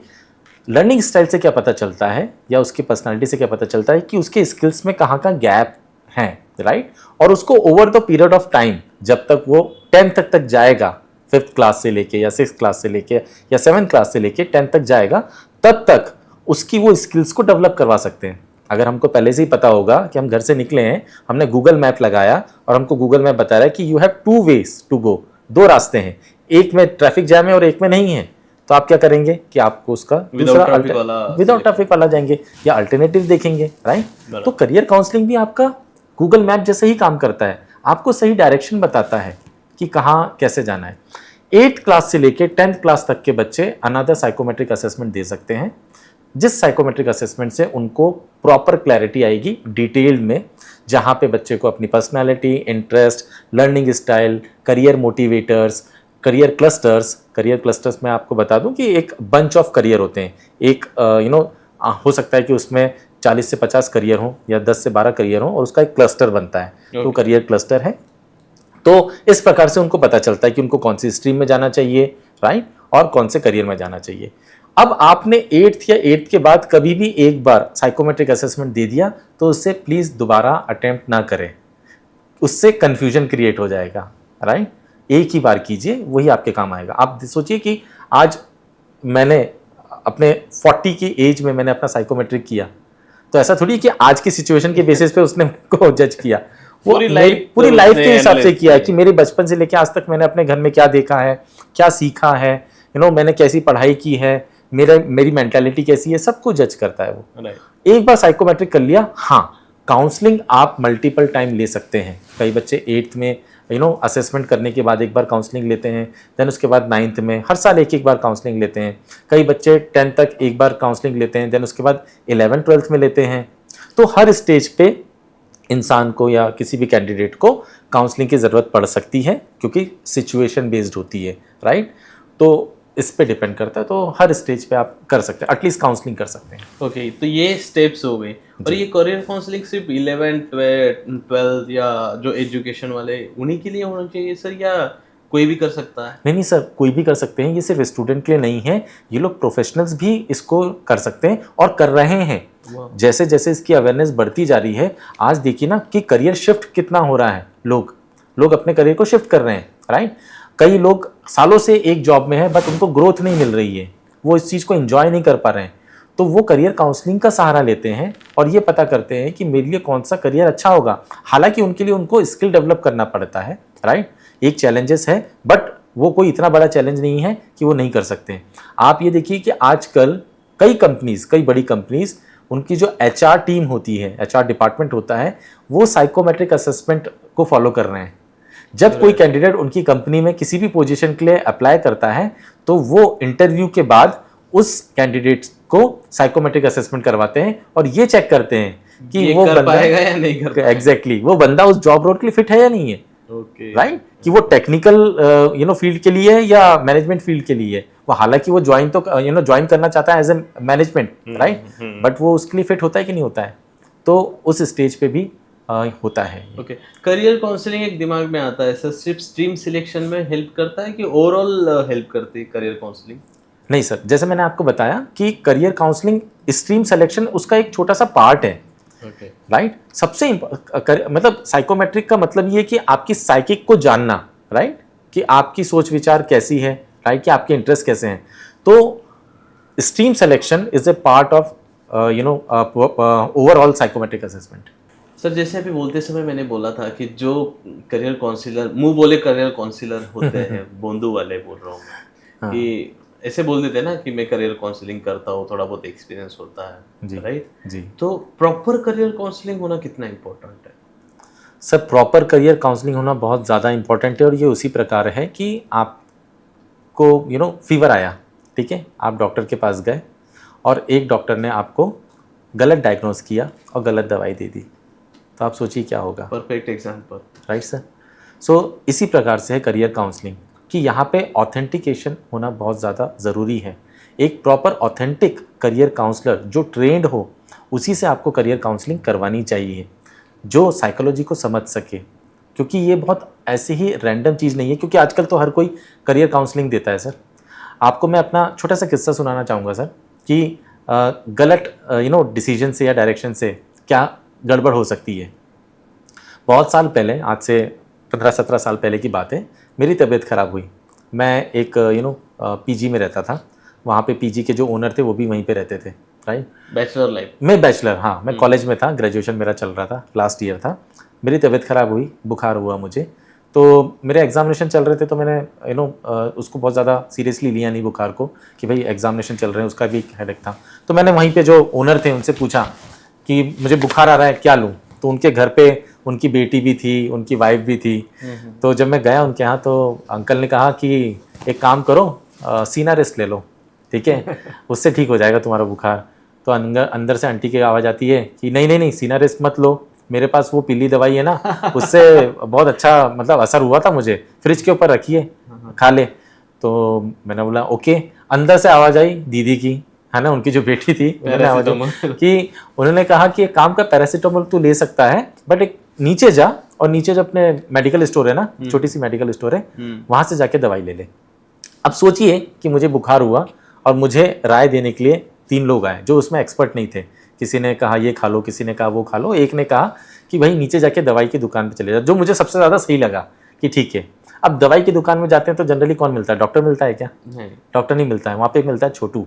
जो दवाई के ओनर होता है वो यही आवाज़ देता है ना, हाँ। छोटू वहाँ से वो दवाई लिया, ठीक है ना। वो भी वेल एजुकेटेड नहीं वेल एजुकेटेड नहीं होते हैं, वो सिर्फ उनको अरेंजमेंट पता होती है कहाँ पे कौन सी Exactly. टैबलेट है। तो मैंने वहाँ पे अपने सिम्टम्स बता दिए कि मुझे बुखार हो रहा है, ओके, और बहुत ये वीकनेस आ रही है, मुझे दवाई दे दो। उसने मुझे दवाई दे दी, मैंने दवाई खाई। 3 दिन तक दवाई खाई, मेरे बॉडी में रैशेस आ गए। और जब मैंने चेक करवाया तो पता चला कि उस दवाई ने थोड़ा ज़्यादा आगे चल के मुझे पता चला कि उस दवाई की वजह से मेरा पैनक्रियाज डैमेज हो गया। Oh my God. और जिसकी वजह से आज 17 सालों से मुझे डायबिटीज़ है सर। अरे बाप रे। टाइप 1। वो एक इंसिडेंट पूरी लाइफ अब आप सोचिए वो चीज जोन में, उस चीज को आप रिलेट कीजिए बस इस चीज़ों से, कि अगर आपको कोई गलत डायरेक्शन दे देता है, राइट, तो क्या हो सकता है। आप करियर अल्टीमेटली लाइफ ही खराब हो जाती है सर। आज कितने लोग मेंटल प्रेशर से गुजर रहे हैं सिर्फ इसी वजह से कि वो करियर में सक्सेसफुल नहीं है या खुश नहीं है, और उसकी वजह से उनकी पर्सनल लाइफ और प्रोफेशनल लाइफ दोनों डैमेज हो रही है। आज सोचिए कि इतने सारे कोचेस आ चुके हैं जो मैरिज को बचाने के लिए रिलेशनशिप कोचेस आ चुके हैं। इनकी जरूरत क्यों पड़ रही है? पहले क्यों नहीं पड़ती थी? राइट, क्योंकि पहले सब सेट था सर, सब प्रॉपर था, इतने ज्यादा कंफ्यूजन नहीं था। आज के टाइम में 3 चीज बहुत ज्यादा है सर, कंफ्यूजन बहुत ज्यादा है, कंपटीशन बहुत ज्यादा है, और करियर ऑप्शंस बहुत ज्यादा है। पहले ऐसा कोई हेडेक नहीं था, आज हेडेक है उस चीज का। इस वजह से ये सारी चीजों की जरूरत पड़ रही है। इसीलिए एक प्रॉपर करियर काउंसलिंग किसी भी इंसान के लिए बहुत ज्यादा जरूरी है। बहुत सीरियस चीज है ये। यस, किसी भी स्टेज में हो। हाँ, प्रॉपर करियर काउंसलिंग होना तो ये तो इम्पोर्टेंट है ही, उसमें भी इम्पोर्टेंट है कि वो प्रॉपर होना बहुत इम्पोर्टेंट है। और तो एक और सर मैं आपको लास्ट एक इशू बताना चाहूँगा। हमारे इंडिया में आज के डेट पे 1.8 मिलियन करियर काउंसलर्स की रिक्वायरमेंट है सर। रिक्वायरमेंट है। जो आइडियल रेशो होता है सर, स्टूडेंट इज टू और कैंडिडेट इज टू काउंसलर का, वो होना चाहिए आइडियल 250 पे एक काउंसलर एटलीस्ट, आइडियल स्टेज कहा जाता है, राइट। आज हमारे इंडिया में ये 3000 पे एक काउंसलर है। 3000 स्टूडेंट पे एक काउंसलर काम करता है सर। स्कूल्स में काउंसलर होते हैं बट प्रॉपर काउंसलिंग नहीं करते हैं, वो एलिजिबल नहीं होते हैं या सर्टिफाइड नहीं होते हैं। ज़्यादातर लोग क्लिनिकल काउंसलर होते हैं जो बच्चों की मेंटल चीज़ों को सुधारते हैं, बट करियर काउंसलर की बहुत ज़्यादा कमी है सर। तो करियर काउंसलिंग में क्या अपॉर्चुनिटीज़ होती है सर? सर करियर काउंसलिंग अगर मैं अगर बिजनेस पर्सपेक्टिव से बताऊं करियर काउंसलिंग का, तो आज करियर काउंसलिंग का जो मार्केट है वो 5000 करोड़ का मार्केट है सर, राइट। और जिसमें अभी आपको मैंने जो फिगर बताया है कि जिसमें अभी भी रिक्वायरमेंट है ना, और आगे चल के ये मार्केट बहुत बड़ा होने वाला है, क्योंकि मैंने आपको वो 3 C's के बारे में बताया, कन्फ्यूजन, कंपटीशन और करियर ऑप्शंस। ये जितना बढ़ता जाएगा ना, उतनी ज़्यादा रिक्वायरमेंट बढ़ती जाएगी करियर काउंसलिंग की। सर अभी ये पूरी जो स्टोरी अब लोगों की चल रही है, जैसे इसमें 3 लोग इन्वॉल्व हुए हैं अभी तक। एक हो गया करियर काउंसलर, सबसे इम्पोर्टेंट रोल जो प्ले करने वाला है। दूसरा है स्टूडेंट, तीसरा है पेरेंट्स। इसमें पेरेंट्स का क्या रोल होना चाहिए सर? पेरेंट्स का तो सबसे बड़ा रोल होना चाहिए, राइट। एक बच्चे का माता पिता उसको बचपन से बड़ा होते हुए देखते हैं, राइट, और उनकी बहुत सारी आशाएं होती हैं। हर माँ बाप चाहता है कि हमारा बच्चा बड़ा आदमी बने। हम कहते हैं ना घर पे भी, मेरा बच्चा बड़ा आदमी बनेगा, बहुत पैसे कमाएगा, बहुत उन्नति करेगा, आशीर्वाद। हाँ आशीर्वाद देते हैं, राइट, कि जीते रहो, सदा खुश रहो, उन्नति करो। तो ये सब तो पेरेंट्स चाहते हैं, बट उसको करने के लिए, उसके ऊपर एक्शन लेने के लिए क्या कर रहे हैं, वो वहाँ पे गैप है सर। और यहाँ पे मैं चौथे पर्सन को भी इंक्लूड करना चाहूँगा सर, वो होते हैं एजुकेटर्स। ओके, आपने शुरुआत में कहा था कि आपके मेंटर्स जो होने चाहिए वो भी वैसे होने चाहिए, जो खुद परेशान ना हो, जो खुद सही डायरेक्शन में हो, राइट। तो यहाँ पे एजुकेटर्स का भी बहुत बड़ा रोल है सर, स्कूल्स का बहुत बड़ा रोल है सर। आज आप देखिए गवर्नमेंट ने नेशनल एजुकेशन पॉलिसी 2020 में ये करियर काउंसलिंग को इंक्लूड किया है पॉलिसी के अंदर, और गवर्नमेंट बहुत ही सीरियसली ऐसे इनिशिएटिव ले रही है जिसकी वजह से इंडिया के बच्चों को ये गाइडेंस मिले, प्रॉपर इंफॉर्मेशन मिले, एटलीस्ट इंफॉर्मेशन तो मिले। आज सीबीएसई ने एक डैशबोर्ड लॉन्च किया है सारे सीबीएसई स्कूल्स के लिए, जहाँ पे बच्चा कम से कम 500 करियर ऑप्शंस के बारे में जान सकता है, एग्जामिनेशन के बारे में जान सकता है। बट वहां तक वो बच्चा पहुंच रहा है कि नहीं पहुंच रहा है, ये कौन इंश्योर करेगा सर? ये कौन देखेगा कि उस डैशबोर्ड तक वो बच्चा जा रहा है, वो पेरेंट जा रहे हैं, इन्फॉर्मेशन ले रहे हैं? वो एजुकेटर्स करेंगे। आज हमें एजुकेटर्स को भी लेके कई चैलेंजेस फेस करने को मिलते हैं जब हम जाते हैं, उनसे कनेक्ट करते हैं। कई लोग तो हमें एंट्री नहीं देते हैं सर, बात करने के लिए भी रेडी नहीं है। आप मेल करो। अब मेल करेंगे, वो पढ़ेंगे कि नहीं पढ़ेंगे, फिर कब वो हमें बुलाएंगे? एटलीस्ट आप ऐसे लोगों को सुनो तो प्लीज, राइट कि कैसे उसका सोल्यूशन। क्योंकि देखिए सर, मैंने आपको पहले ही कहा था कि बिजनेस तो हर कोई कर रहा है सर, हर कोई बिजनेस कर रहा है, ठीक है, उसमें कोई बुराई नहीं है। आज गवर्नमेंट को भी आपको कुछ फ्री बीज सर्विसेज देने के लिए, स्कीम देने के लिए पैसे की जरूरत तो पड़ती है ना सर। फ्री का अगर सिम कार्ड भी अगर किसी को देना है तो सिम कार्ड तो कहीं ना कहीं से तो खरीदना पड़ेगा गवर्नमेंट को, बराबर, और वो गवर्नमेंट को पैसे दे के ही तो खरीदना पड़ेगा। तो हर चीज के लिए पैसा लगता है, दैट इज अ फैक्ट।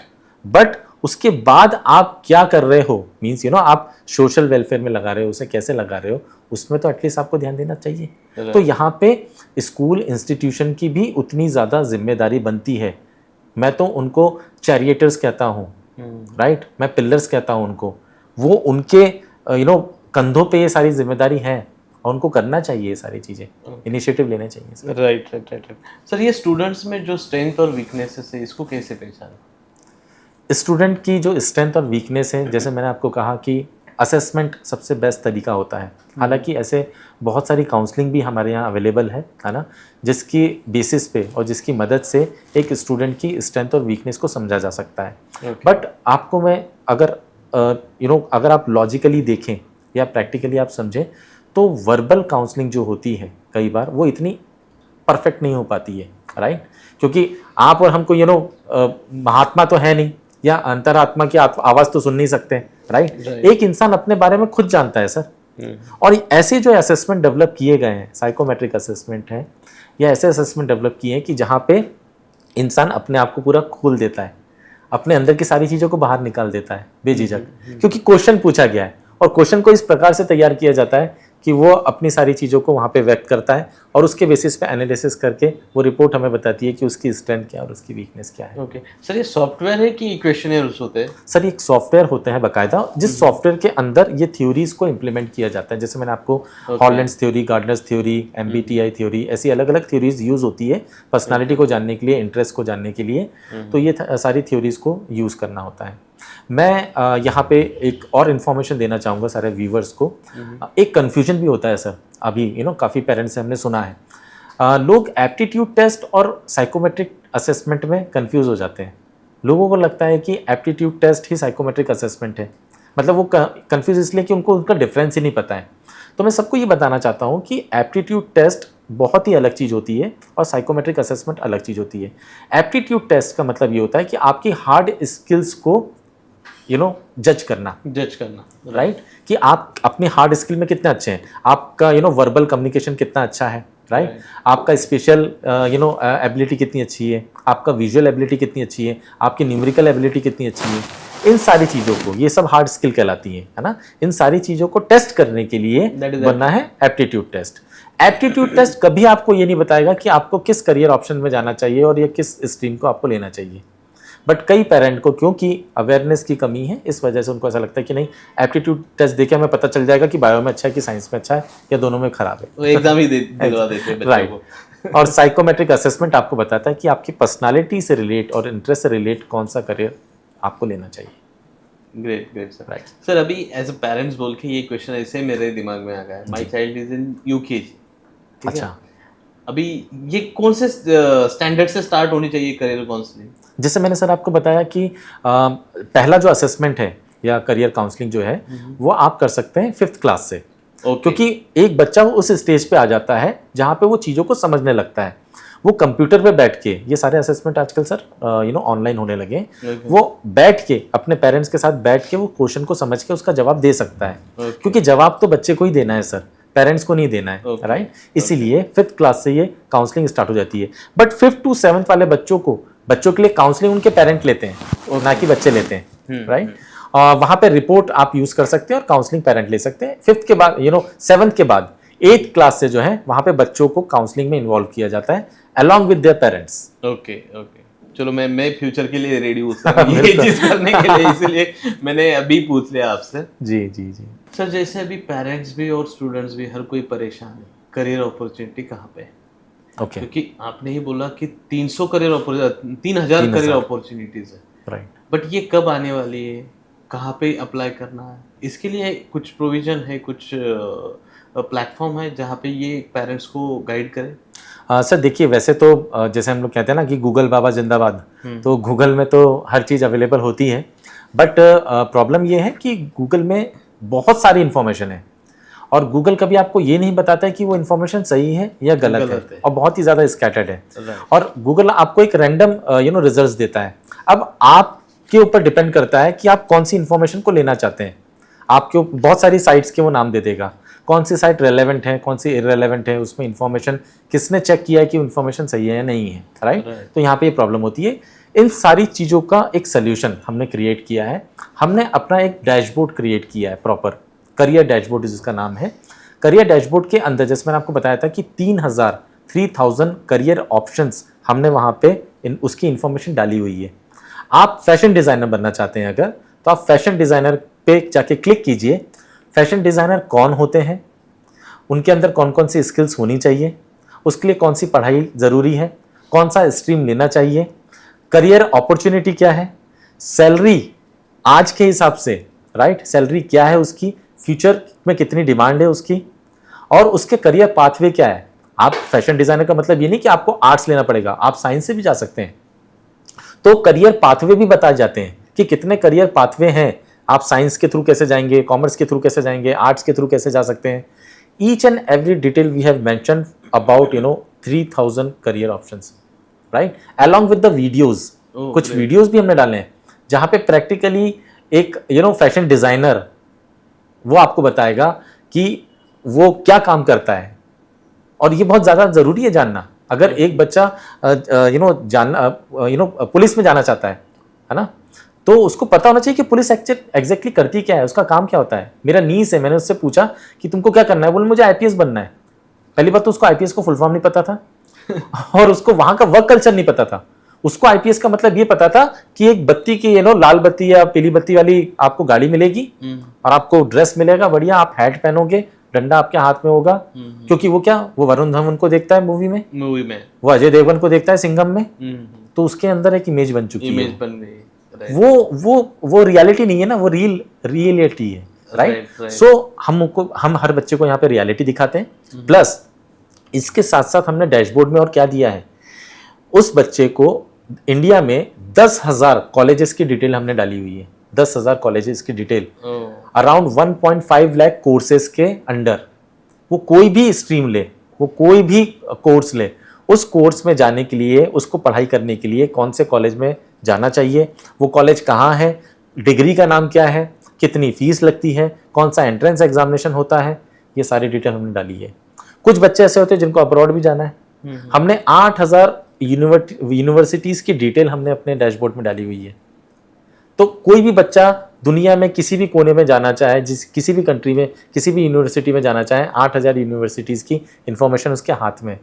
किसी को वहां जाके रहने की व्यवस्था ढूंढनी है, वो भी हमने डाली हुई है, along with the videos of hostel और accommodation. The dashboard connected to website. Exactly.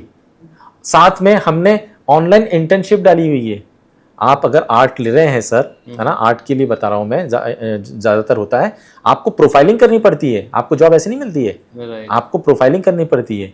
उसके लिए बहुत सारे आपको इंटर्नशिप करने हो सकते हैं। और आजकल तो रिकमेंड किया जा रहा है कि आप 12th के बाद आपकी जो गर्मी की छुट्टी है या 10th के बाद गर्मी की छुट्टी है, आप इंटर्नशिप करो। हमने ऑनलाइन इंटर्नशिप डाली हुई है। हमने कुछ ऐसे बेसिक कोर्सेज डाले हुए हैं जो बहुत ही एकदम मुट्ठी भर पैसों में आप उसको ले सकते हैं। अगर आप देना चाहें तो आप वो ऑनलाइन कोर्सेज कर सकते हैं, ऑनलाइन इंटर्नशिप कर सकते हैं। ऐसी तमाम सारी चीज़ें हमने बच्चों को अवेलेबल कराई है, एक ही प्लेटफॉर्म पे अवेलेबल, करियर अपॉर्चुनिटीज मिल कहीं जाने की ज़रूरत नहीं है। राइट। तो सर ग्रेट सर। सर जाते जाते एक लास्ट क्वेश्चन, और बहुत ही इम्पोर्टेंट क्वेश्चन मेरे लिए नहीं, सभी के लिए।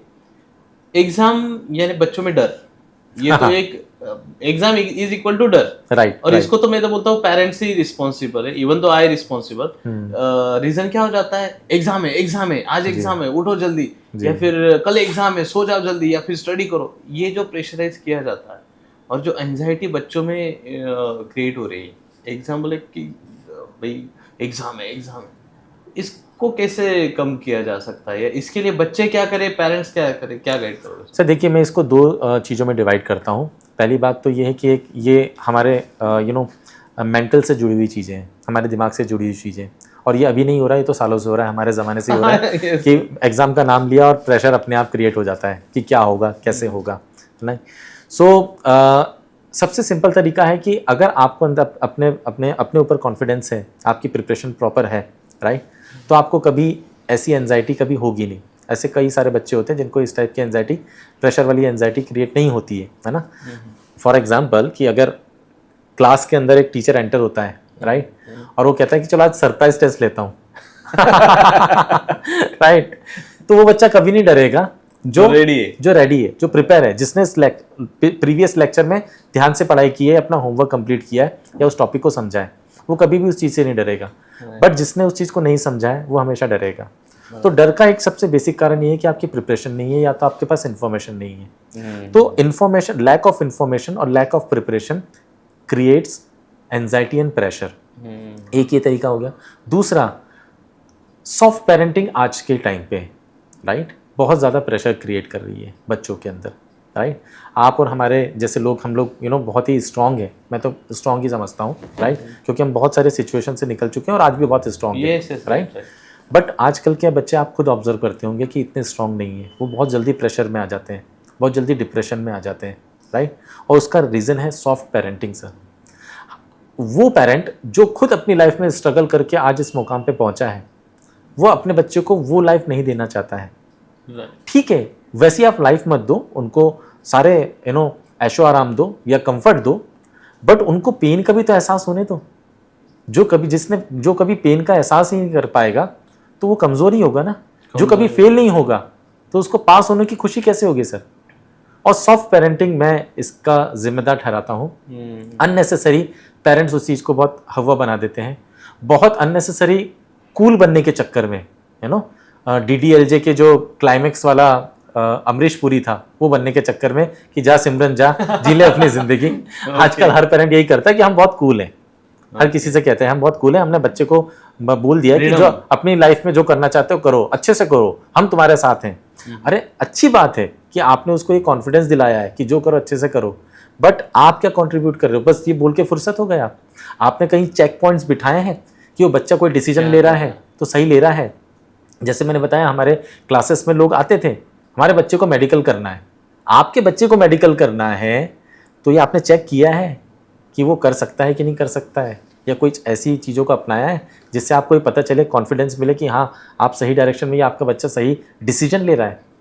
तो ये सारी चीज़ें हैं ना, पेरेंट्स को अभी कम करने की आवश्यकता है, जहाँ पे बच्चों को थोड़ा सा रफ एंड टफ भी बनाओ यार।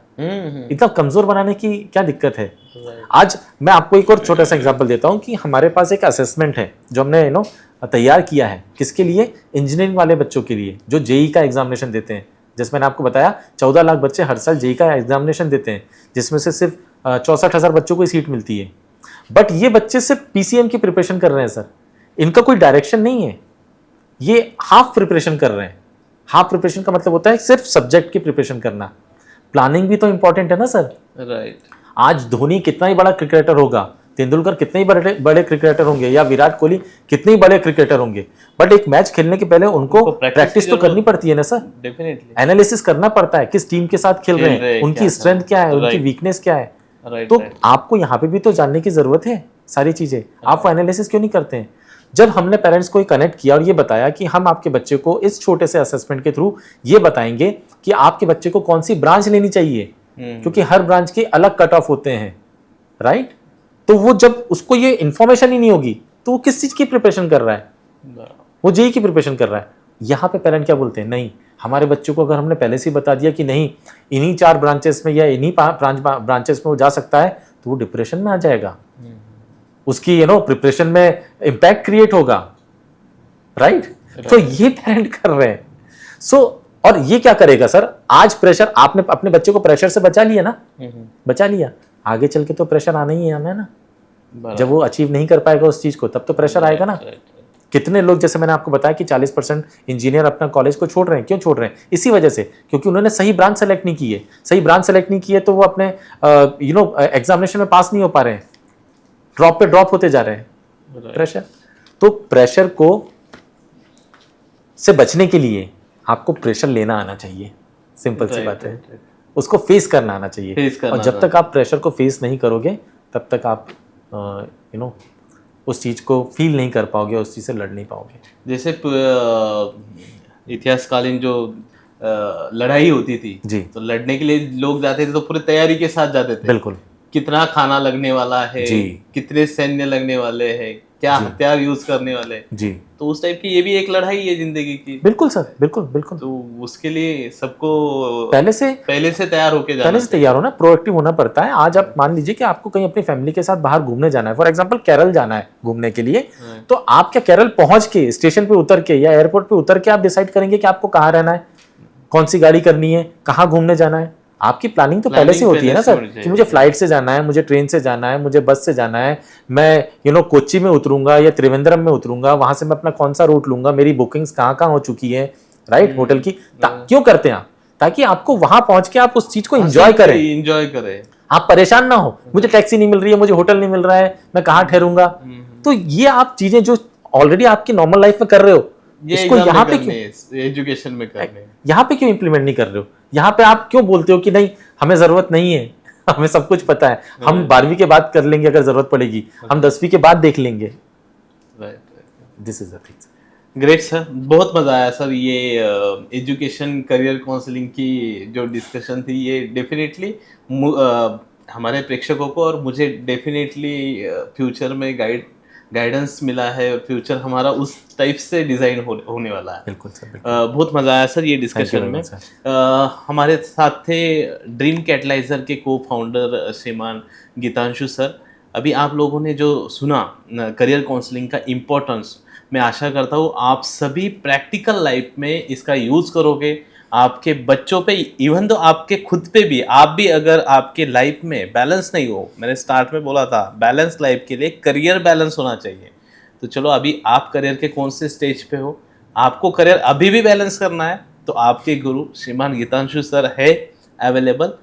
आप विजिट कर सकते हो ड्रीम कैटलाइजर की वेबसाइट www.dreamcatalyzer.com ये वेबसाइट पे।